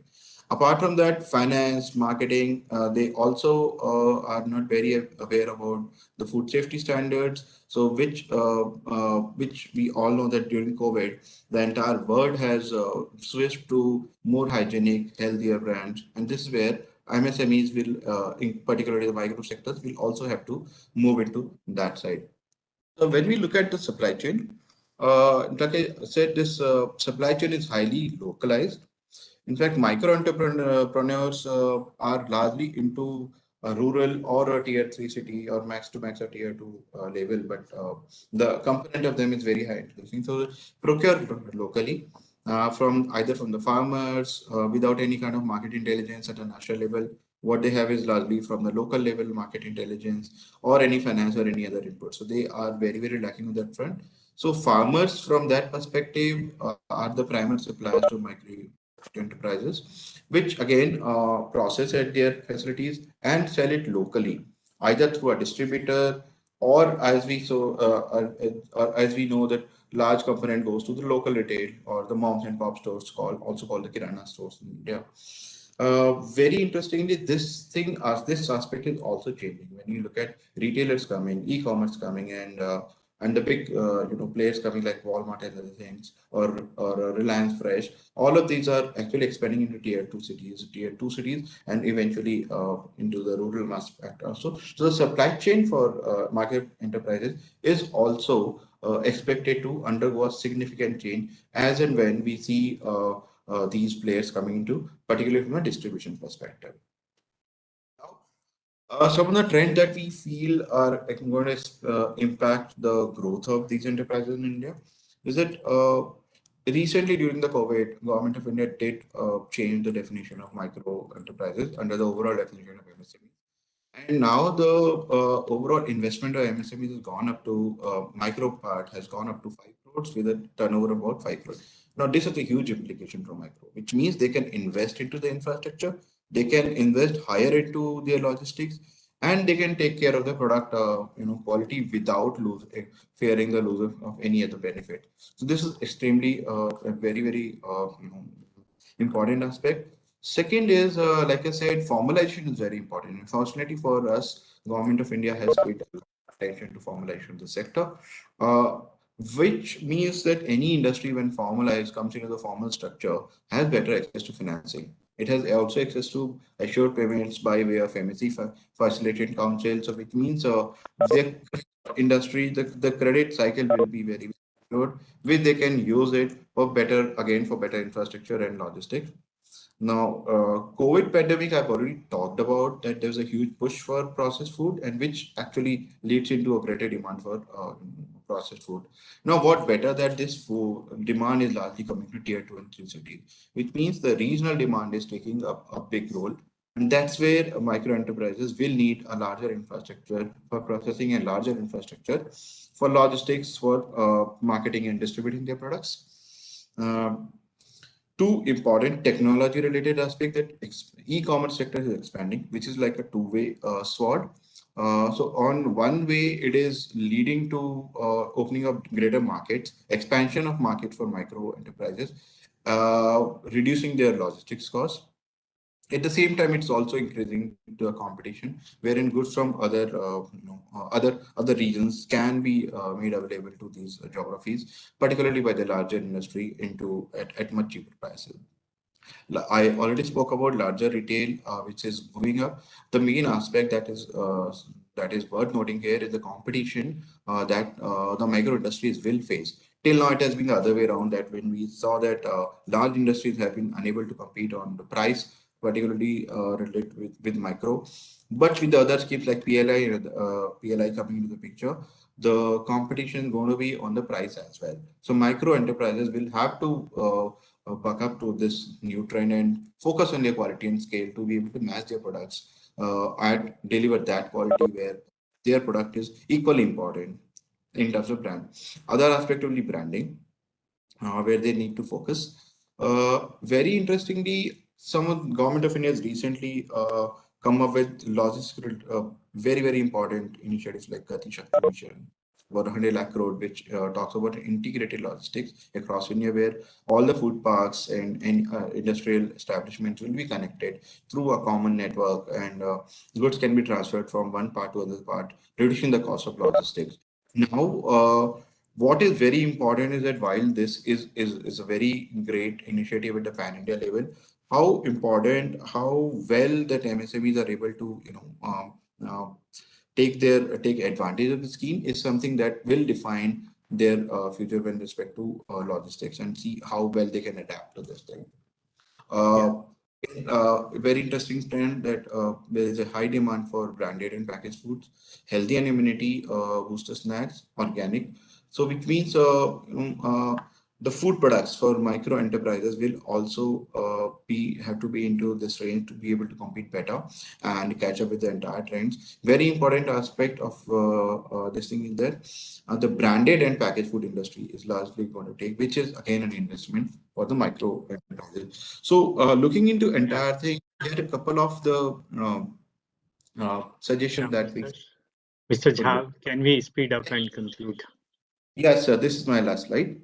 Okay. So there are three specific interventions that I feel that we need to look into. This is where the first is product specific cluster development with common and affordable infrastructure. Now we all know that the cluster development till now has been a very great initiative for development of MSMEs, but Also need to develop the cluster set for micro enterprises specifically, largely again because of their size, where they need to be provided cost-effective facilities like processing, storage, logistics, testing, certification is another important.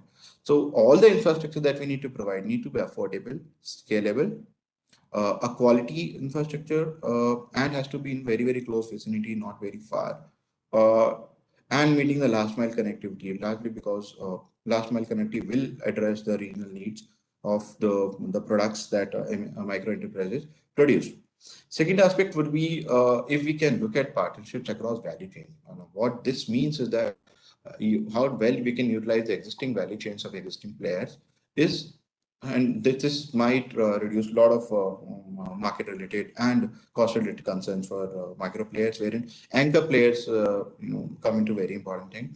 How well we can integrate a large player into the value chain of micro, whereas micro can supply to medium and medium to supply to large players. So this will also ensure a lot of infrastructure provision and logistics.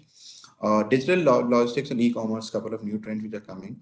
Very important model that is upcoming is a shared logistics, where large logistics players are setting up. Now, this is more prominent in the non-food industry, but it's only a matter of time that this will also come into food processing sector, and that's where micro enterprises stand to benefit the maximum. And a couple of models that we need to we can look at are some of the innovation models where micro enterprise can look at aggregating their produce or leasing the infrastructure equipment via, let's say, largest player. Also, we can set up innovation clusters. Couple of examples are Food Nation Denmark, incubation centers where all the facilities are provided, which will reduce the cost of other infrastructure for micro. Which is there. This is some of the innovation models I believe industry can formulate. Now, there's a case study that how this has been successfully done in Konkan, Sindhudur, where female entrepreneurs have been provided with the support of KVIC. Their infrastructure was provided along with marketing outlet, and this cluster is doing extremely well. What we need is an extension of such clusters into other things, this so that they can export also. That's pretty much from my side. Thank you so much, sir, and thank you everyone for giving me this opportunity. Thank you, Mr. Jha, for enlightening us about the concept of logistic and infrastructure. Definitely the cluster concept for supporting the micro enterprises, because they are very locally based, regional based. But I think now with time they are also growing, because now globe is becoming a global village, and with the inventions of e-commerce and further digitalization of the things, it is not going to be that much regional, and they have to expand their business, and they have to compete with other players as well. So I'm sure your thought on this will be very useful to our participants. With this, I thank you for sharing your thought. I would like to now invite Mr. Akiles Gupta to deliver his thought on regulatory compliance, challenges, and solutions for micro enterprises. So just to introduce him, he is a computer scientist, and he has worked for about 4.5 years in Ministry of Defense before joining FSSAI headquarters. At FSSAI, he is Assistant Director in Regulatory Compliance Division.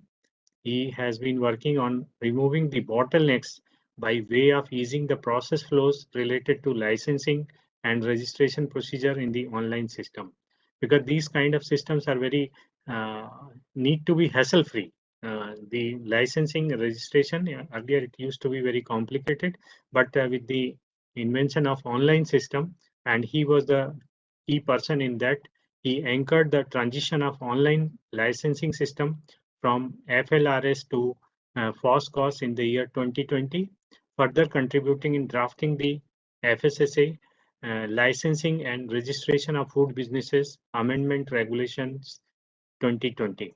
So I would like to request him to kindly share his thought on the topic of regulatory compliance, challenges, and solutions for micro enterprises. Sir, please. Thank you, Nema sir.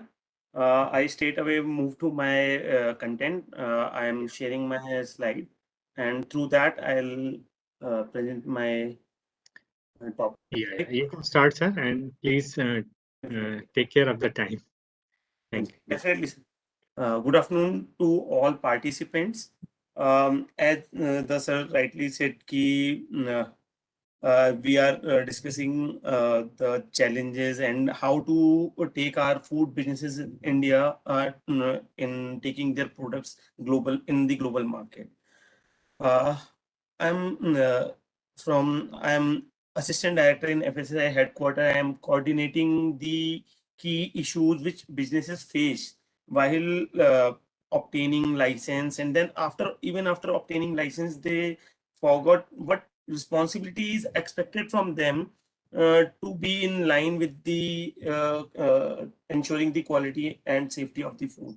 So in the next 15 minutes, I'll not go beyond my 15 minutes. In that 15 minutes, I will give the overview of the responsibilities of FBOs to be followed. So what happens in India? We all know it is a blunt truth that many food businesses still run without FSSAI license. But yes, since the digitization is coming up and all these things coming up, the food business who wants to take his business to a next level or go beyond a certain level in the next cities or through e-commerce, he wants to take his products to across several states or globally. So in that scenario, there are now the checks and balances are there. He cannot move from beyond further a level. So I come to a definition of food because there is ambiguity remains in the minds of food business operators or food businesses whether we come under food business or not. So what is the definition of food? In a nutshell, as per FSS Act, definition of food is all the food meant for human consumption along with food ingredients also. And then the food business operator, the person who is involved in manufacturing, distribution, wholesale, retail, and even through e-commerce platforms, the sale of food product is being happening. Then e-commerce platforms are also a food business from the sale point of view. So here the question arises, like many retailers do not think themselves as a food business, but I must say they are also a part of the food chain. So retailers, chemist shops, they are also food business operators, and they also require FSSAI license prior commencement of their food business. Then what is the importance of FSSAI license registration? As per the section 31 says no person is allowed to conduct or commence their food business without having FSSAI license or registration. Then again, there is a very stringent penalties are there. Section 63 says maximum of 5 lakh penalty or 6 months imprisonment is there if any food business is found without FSSAI license or registration. Then we are coming up with the order on the mandatory display of license registration number on the sale receipts and invoices, so that we can make every consumer as an enforcement machinery, is a part of the enforcement machinery. Every consumer can get to know that whether this food business is having a license registration or not, so that it is like just a GST number on the sale receipt. So FSSAI has released an order on June 8 that all food businesses has to have to declare that number on their sale receipts. So that enforcement will come into effect from 1st January 2022. Then second thing, we have regulated e-commerce businesses also through guidelines, and now e-commerce regulations are in place. So now no e-commerce businesses are allowed to conduct business with those food businesses which are not licensed and registered by FSSAI. So any of the food business who wants to lay down his product, whether it is a manufacturer or a retailer or a wholesaler who wants to conduct business with e-commerce entity, he must have a he must have a FSI license in the right category. Then eligibility criteria. There are broadly two things are there. One is FSSI license and registration. Registration is meant for petty food businesses, one who manufacture only up to 100 kilogram per day, or sale or retail up to having turnover up to 12 lakhs per annum, or if you cut it down to per day, like 3,000 to 4,000 turnover per day. So those businesses are required to have FSI registration, which is a merely say 15 minutes process in applying. You require only a photo and a photo ID proof, and you can straight away apply it through our Food Safety Connect app or the Foscos website. I'll explain later also. Then in the case of license, there is a state license and a central license. And the state license, manufacturer up to 2 metric ton are allowed, and more than 2 metric ton are in the central license category. And other key businesses like which deal in high risk, like proprietary foods and nutraceuticals and all, those are covered by under the central license category.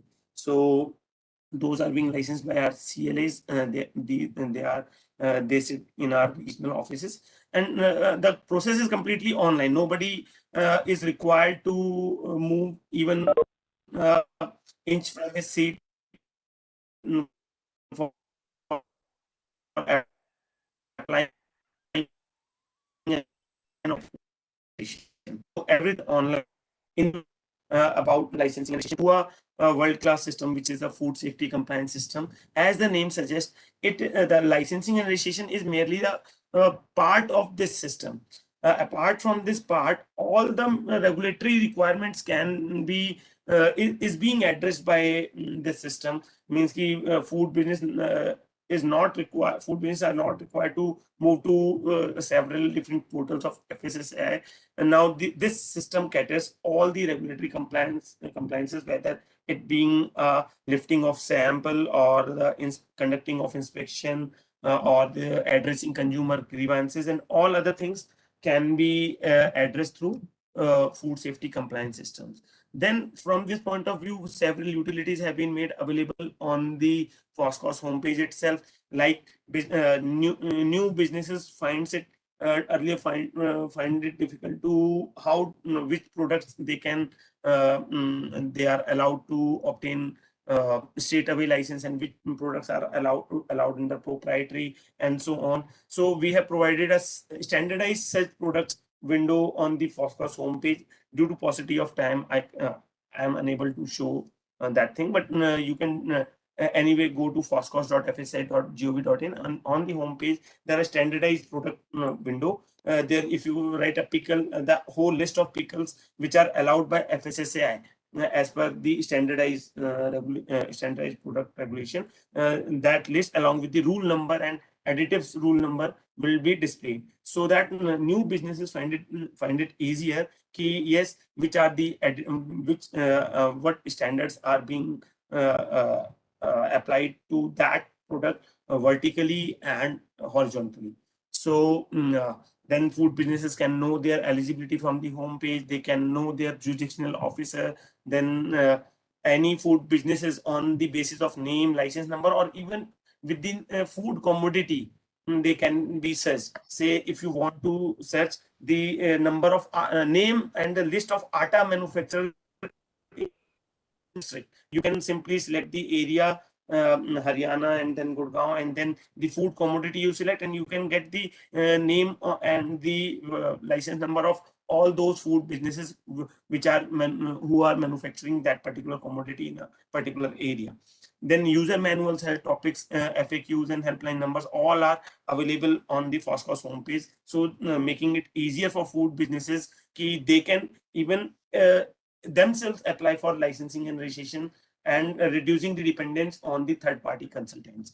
Then, as I have said, the procedure for filing applications have been simplified as the documents have been rationalized. Now, only 10 documents are required for manufacturing, and this is the maximum thing.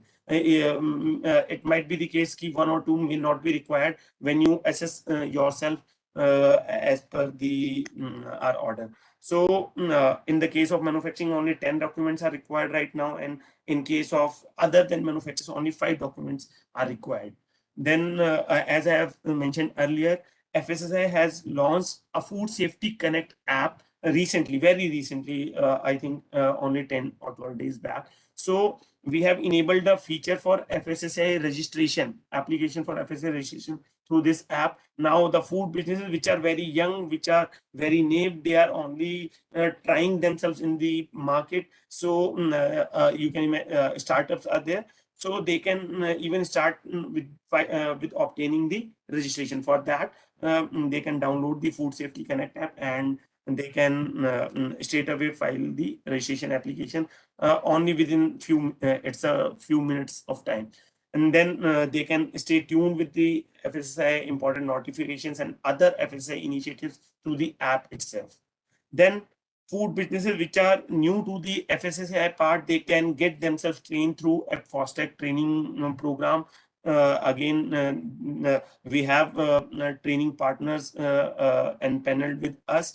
They train new food businesses on the FSSAI regulations and all, so that there is to reduce the gap between a regulator and the food business. Again, one of the initiative is Food Safety Mitra. We are impaneling consultants on the basis of training and the qualifying exam, and then we recognize those mitras as to provide assistance to food businesses on a very nominal fee. For registration, they charge only 100, and for license, they charge 500 for filing licensing application and for annual returns. Right?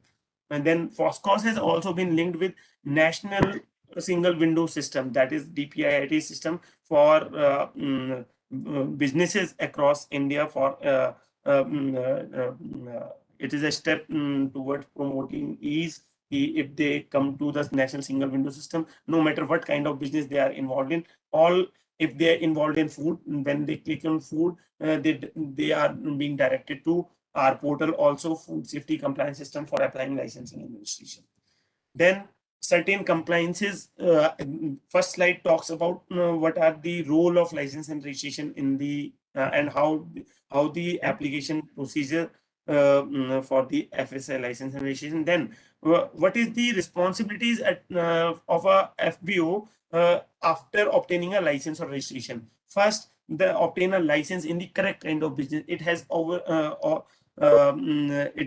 continuously been noticed that food businesses obtain licenses under wrong category, and then at the time of inspection, they found themselves at the wrong side of the compliance. So they can assess themselves. Now the tools are there. It's the matter of time ki they have to devote say hour and 2 hours before applying the license. If they devote such time on the portal itself, I can make them 100% sure that they do not require any third party's help, and they can file their applications in the right category. Then they have to renew their licenses timely, because at present there is no policy after the expiry of the license to renew their license. The window for renewal opens as early as 180 days prior to the expiry date. Then they have to apply for modification of license as and when they expand their premises or unit production, or when they move from one premises to other premises. Then there is a concept of annual return for the manufacturers and importers of the food. They have to file annual return by 31st of May every year. Then the manufacturers are required to employ at least one technical person who is in charge of operation, or that technical person can be replaced by trained food safety supervisor, which is trained under our FOSTEC training program. Then manufacturers are required to conduct a product testing of their products being manufactured at least once in a 6 months. So, and then there is one requirement that they should buy and sell only from licensed and registered vendors. selling to registered vendors is not applicable in case of retail, but other B2B businesses and for manufacturers, yes, this condition is applied. To maintain the traceability in the food ecosystem, then they are required to follow Schedule 4 FSMS, or they shall keep abreast themselves with the inspection checklist, so that when our auditors come or the our food safety officers come, they do not they do not find themselves lacking in the compliances. Then there is a requirement of water testing. If it is being used as a as ingredient, they have to conduct the chemical and bacteriological testing of water. Then there is a requirement of lab, in-house lab in case oil manufacturing units. Then Thank you, Mr. Gupta. Can you please conclude? This is my last slide, and I take another 2-3 minutes to cover up this thing. Then there are various steps taken by FSSAI recently in reduction the compliance burden and ease of doing business. As I have said, we are moving to completely digitizing our procedures. Now the licensing and registration is completely end-to-end is online process. Nobody is required to move even a fee towards for obtaining that license registration. Then I must say we have implemented auto generation policy of license registration in case there is inordinate delay by the licensing registration authorities. The license is being generated at 61st day if it is not being addressed, and registration is being granted on 8th day if it is not being addressed within the 7 days.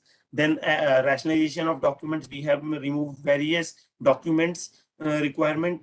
We made declarations as tick based. Now, as I have said, manufacturers are required only 10 documents, and other than manufacturers are required only 5 documents. And in case of registration, as I have said, only 2 mandatory documents are required. Then we are at the time of modification. Earlier, since a decade, it was the requirement like if you are changing your premise from one area to another area, or if your eligibility is changing, like you are you are getting bigger from state license to central license, you have to surrender one license and then to obtain new license altogether. So that bottleneck we have removed since the June 2021. Now, even in case of change of eligibility criteria or in the premises, even this requirement of premise change arises after the COVID scenarios. Like many businesses are moving from high cost areas to the low cost rented areas. So they require the same license number even if they are changing their premises. So we have enabled that in our licensing system. Then the policy has been approved by the food authority that we will renew the same license even after the expiry of license registration. And the IT part is in the pipeline. And after, because of that, many businesses was after COVID was finding it who forgot to renew their license, was finding it their packaging material was getting wasted due to this obtaining new license number and again following the same procedure in obtaining the license. So that will help those businesses which was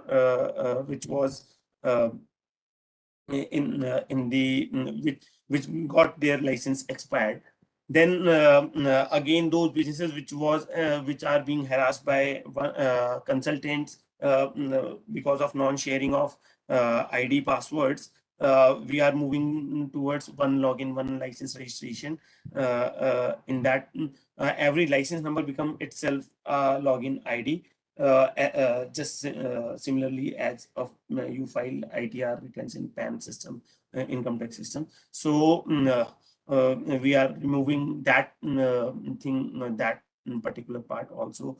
Then online submission of annual returns we have enabled in the FOSCO system. Half yearly returns by the milk and milk manufacturers have been discontinued.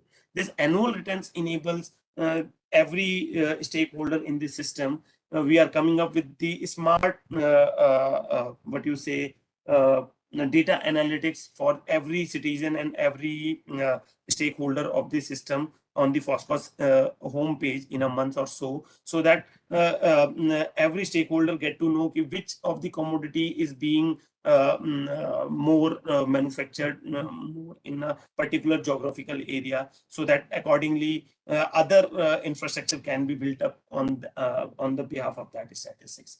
So that is we are implementing. Thank you. And in the last point is there, and that is also important. Please. We are coming up with the amendment regulation. I'll not go in detail, but the highlight of this amendment regulation is we are removing the renewal of the licensing registration, which businesses usually find it very difficult to renew their license every now and then, every say year or 2 year or 3 year. We are removing the approval from the requirement of approval from the authority at the time of renewal. We are going towards like submit your annual return along with the 1 year license fee, and the license will be automatically renewed for a year, so that you don't require any approval from the authority. So this regulation, and the status of the regulation is it is with the Ministry of Health and Family Welfare. Once it gets approved, the system will take its time. Say after approval, it will take 6 months time, and then that thing will be in place.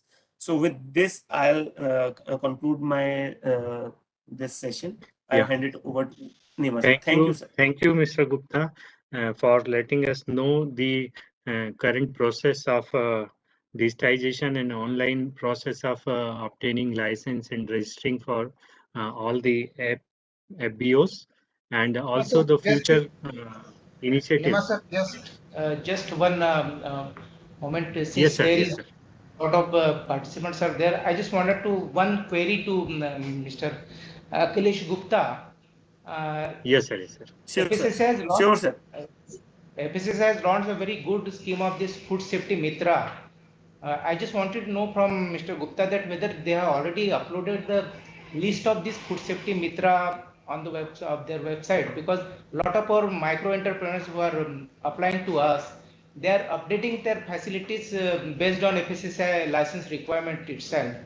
So it will be better if just let us know that where they have kept the list of this food safety mitra, so that we can, and if it is a district-wide list or state-wise list, so we can provide that list to our applicants PM under the PMFME. Mr. Gupta. Definitely, sir. Definitely, sir. As I have said, there is a now single portal at what we have aimed for. It is for food safety compliance system, foscos.fssa.gov.in.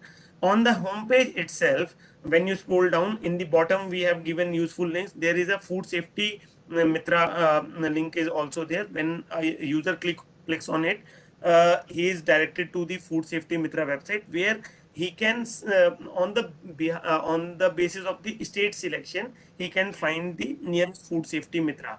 Right now we have 900 food safety mitra across the country. So in every state we have 20 to 25 food safety mitra present there. So their phone numbers, their email IDs have been given there, so any user can directly contact those food safety mitras. Along with this, we are also encouraging food safety mitras scheme also. Right now we are into the phase we are coming up with the online exam for food safety mitra, and 15,000 food safety mitras have already been are in waiting. So once we start that facility for online food safety mitra exam, those 15,000 also will be added to this 900 list, so that then each and every state, then we will go up to the district level. Right now any food business can find the food safety mitra at the level of state at present. The link is there, sir, on the foscos.fssa.gov.in, our licensing portal, Foscos.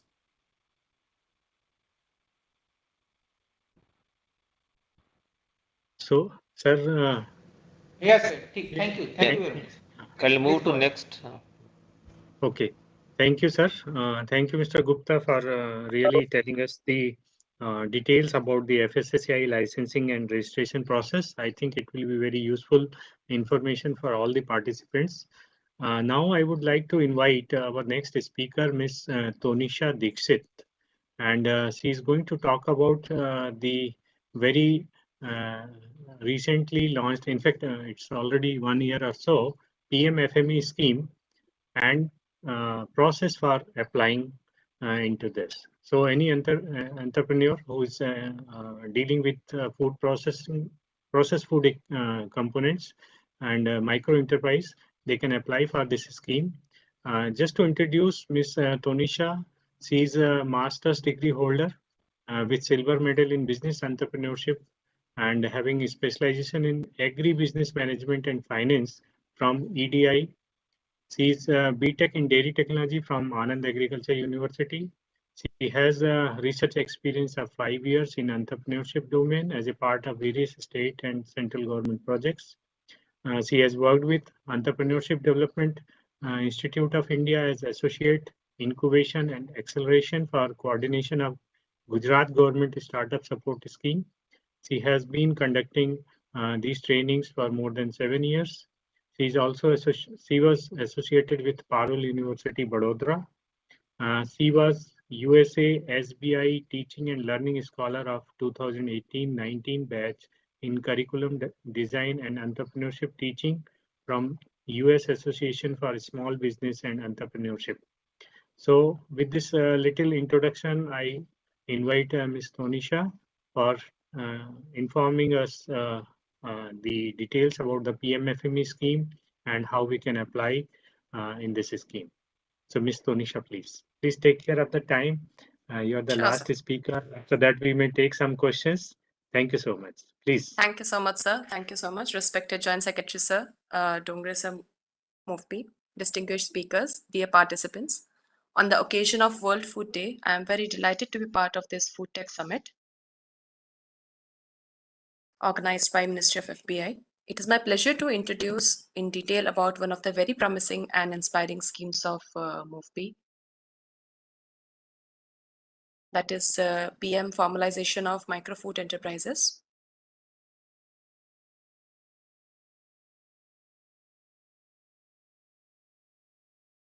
I hope my screen is visible, sir. Yes, in it full is screen visible. mode, sir. You can continue. Thank you so much, sir. So, introducing about this very inspiring scheme of PM formalization for micro food enterprises.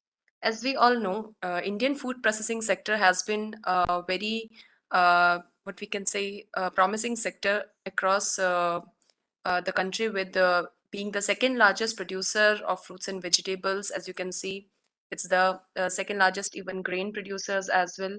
Then in dairy, milk and milk production, it's the first largest. So in total food production, it's so we have a good figures in production across globe. With this, we are even in the market side. We are the food and grocery market is the 6th largest in the world, which employs around 19% of the total workforce in the country. And it is a really very important for the economy of the country. So with this background, it is very imperative to understand what is the status of micro food enterprises in India. As we can see, India's MSME base is second largest, and nearly 25 lakh food processing enterprises are unorganized and unregistered. We can say they are with only 7% of investment in plant and machinery, they contribute to 74% of the employment. So this adds to a very strong responsibility to us to help them formalize, to help them organize, because these are the backbone of our sector as well as the economy. So ministry and the sector has identified that these are the challenges that Indian micro food processing companies are facing, which involve capital deficiencies and lack of credibility, deficiency or awareness, lack of awareness towards quality and food processing standards, inability to interact with various supply chain stakeholders, lack of branding and marketing skills. So, for empowering our microfood enterprises, this scheme comes up with various initiatives which can help to add more value-added components in the food processing firms comparable to other firms in the industrial sector, and combine entrepreneurial talents with the increasing market for diversified Indian food. So these are the key objectives of the scheme: providing increased access to credit and adding credibility for the microfood processing enterprises, groups such as self-help groups, food processing organization, farmers producers organizations, and cooperatives.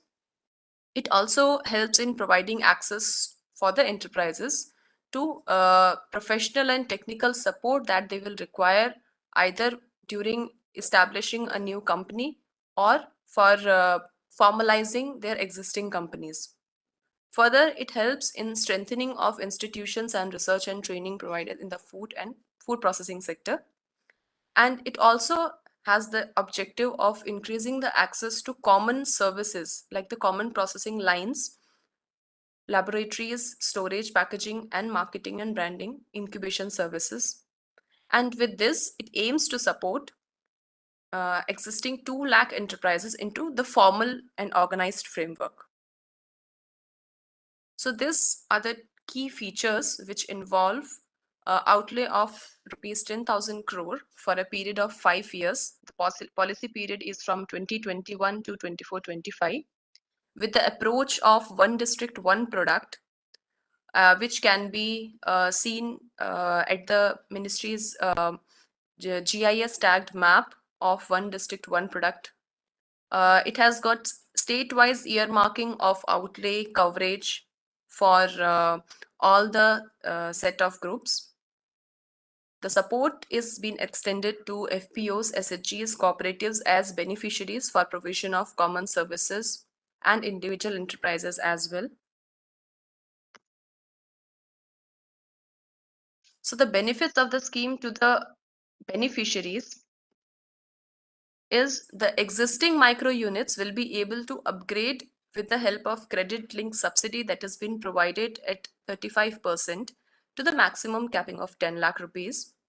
Further, seed capital support has been availed to self-help groups with the support of 40,000 as working capital to the SHG members.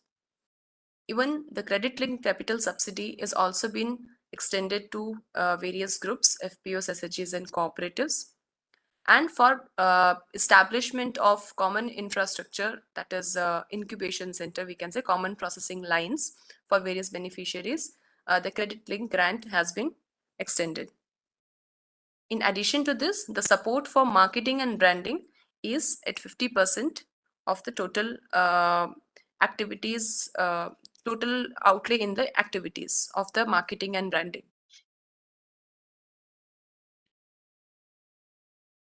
So some of the points here are what I spoke earlier. In addition to that, the hand-holding support will also be provided by the district resources for preparation of DPR.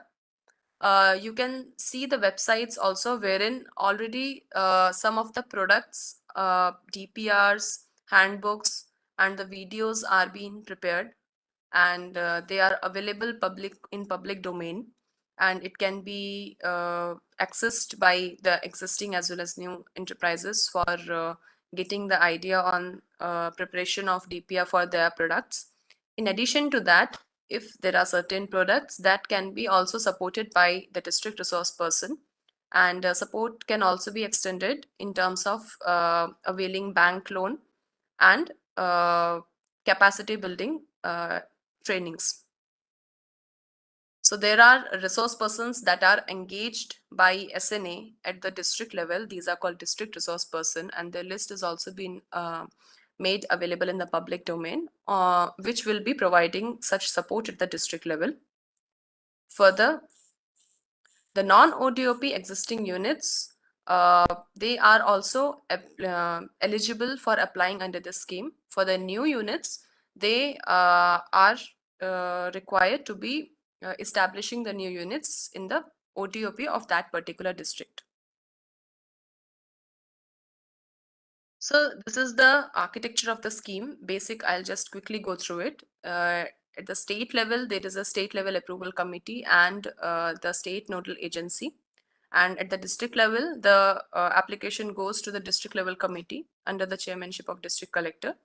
And then it is recommended further to the banks. So basically, how to apply to this scheme.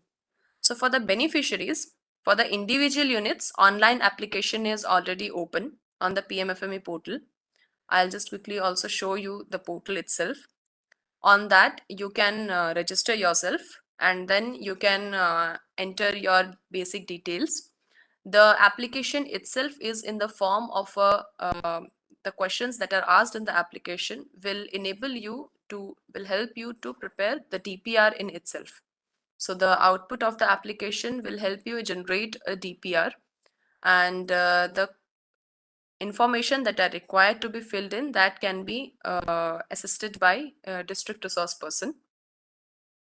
For the groups and for the groups like self-help groups, farmers, producers, organizations, and cooperatives, the application is in the offline mode, wherein the guidelines, the detailed project report, the documents that are required to be submitted to state nodal agencies, all these things, they are made available with the formats on the provided link, and that can be downloaded from there. And if any doubts or any clarity is required, then district resource persons can be contacted. And then these documents are to be filled and submitted to the state nodal agency. The list of the same is also with the contact details being provided on the website. Further, the third support is the marketing and branding support, which will be identified by the state, and the groups will be supported. And in this also, the SNA will be coordinating the applications, and the TRPs can be approached for getting the assistance. As part of this scheme, there is a capacity building component for enabling and empowering the beneficiaries and various trainers at various levels, so that the beneficiaries can be equipped with the technical as well as the business knowledge for carrying out and for understanding the formalization process, the need of it, the market around them, all these basic details for empowering the beneficiaries about these. There is a capacity building component to this scheme.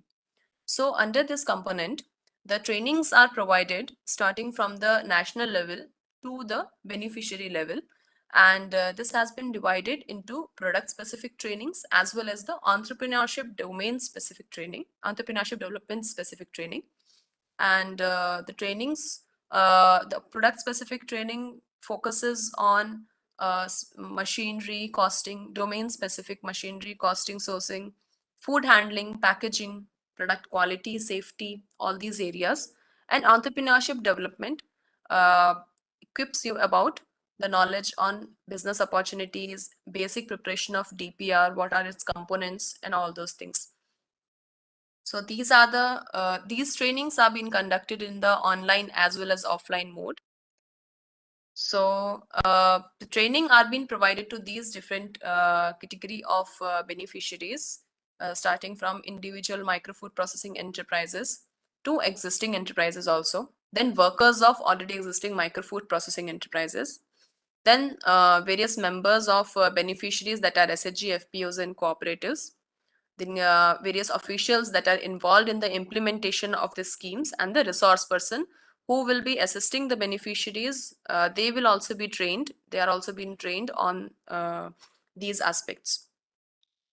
So these are the food subsectors that I was talking about. These are the domains across which the domain specific training is being provided at all the three levels.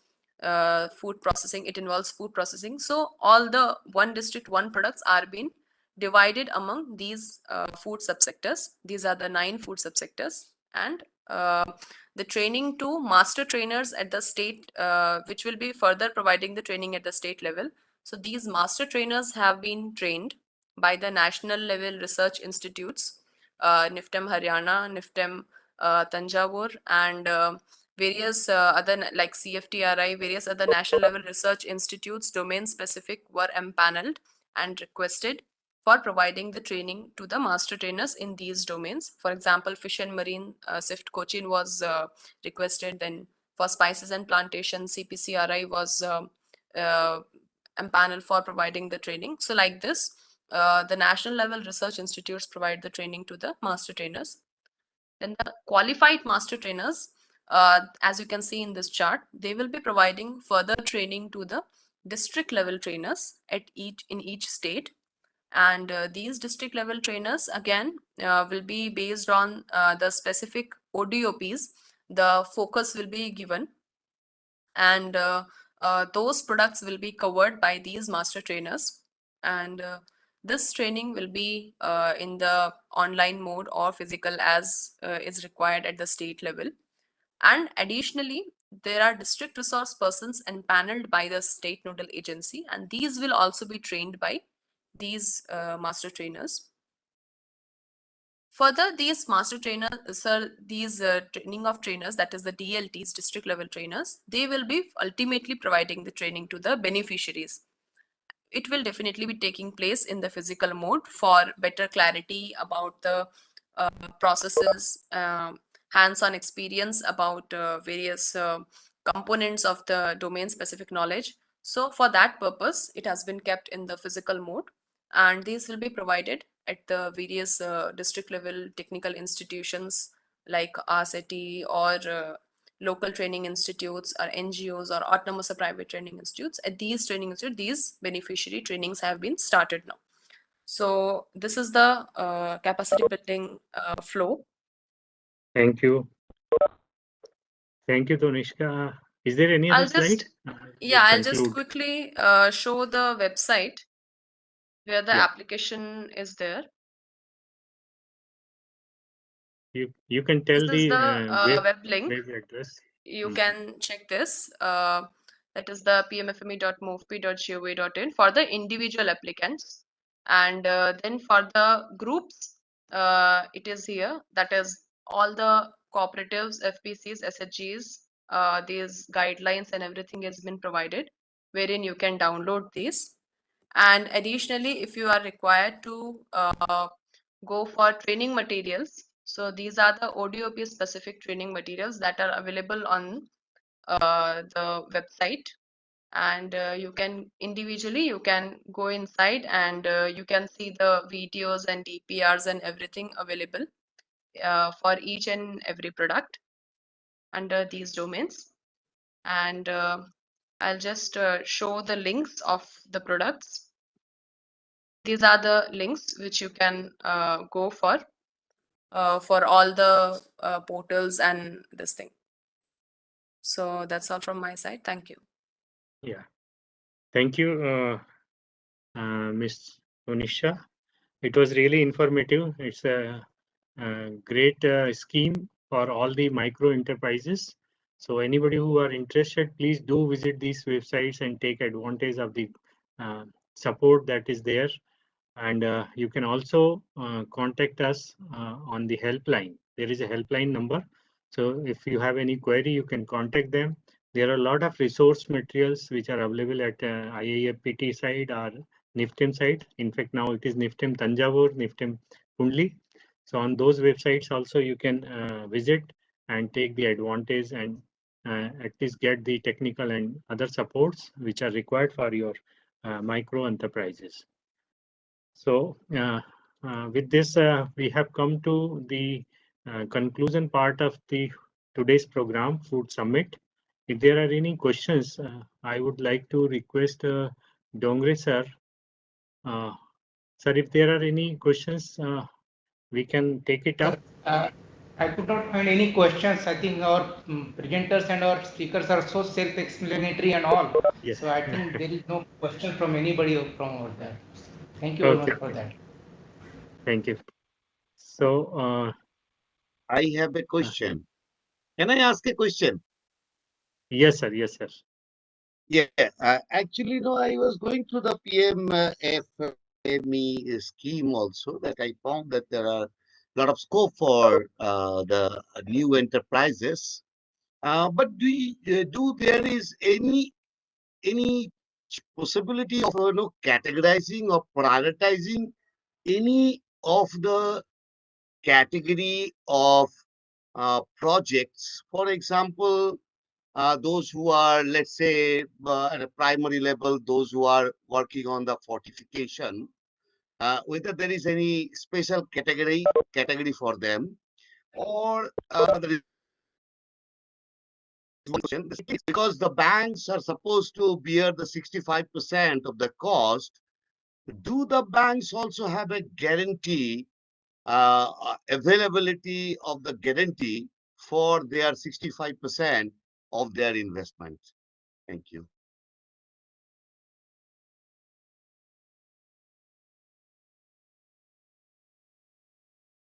Yeah, I would like to Tony- answer.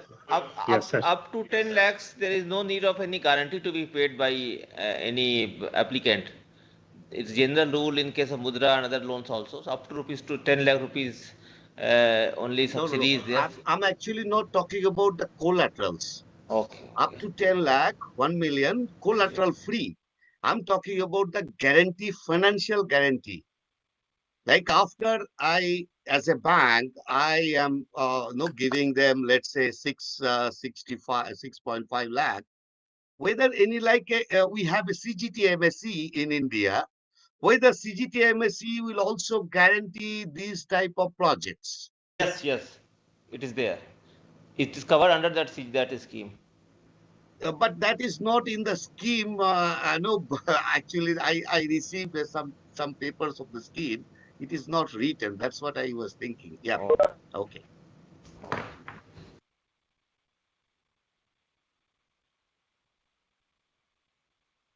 Thank you. Okay. Thanks. And I was thinking the first question on whether you have any prioritized category of the entrepreneurship. No, basically we want more to be in case of perishables, but we have put those who are already having units, they can upgrade, and for new they will do under one district, one product. So whichever products states have identified, for that we will be giving. But priority is perishables for us. Thank you. Thank you, sir. Thank you so much for joining this thing. Thank you, Tonisha, for sharing your thought on PMFME scheme and informing the participants about it. Now, since we have already got delayed, I would not take much of time and just take the privilege to propose the vote of thanks. I thank on behalf of the organizers to the Ministry of Food Processing Industries for organizing such a wonderful food summit today for the benefit of the participants. Especially, I would like to thank Sri Minhaz Alam sir, SP Dongre sir, and all the officers who are involved in organizing this program, and also Shruti Pathak, who was coordinating this whole event so well, connecting with the speakers and the participants and making the arrangements. I also thank all our eminent speakers who have shared their valuable time and energy and their thought on the concept of a whole food summit on a special day of food, World Food Day. So thank you so much for joining us, sir, here. I also thank Honorable Vice Chancellor NIFTEM, who has nominated me for this program to organize, and I am thankful for his guidance and support. I thank all the participants, especially who have come and joined this program and got benefited from this. I hope the concept that we have discussed here will reach to the ultimate users, all the food business operators and all the people, and we will definitely be able to do something good with the food, because food is the necessity, and this is high time that we should value, respect the food. We should not waste food and take it forward. Thank you so much. With this, I conclude and have a nice Thanks, Dr. Nema. Thanks, and everybody. happy Thank you, World Nema Food sir. Day to all. Thank you, sir. Nema sir, Thank for you your so much. comments. Thank you, Nema sir. Thank you. Thank you. Thank you very Thank you. much. Thank you. Happy World Food Day to everybody once again. Happy World Food Day. Thank you. Hello.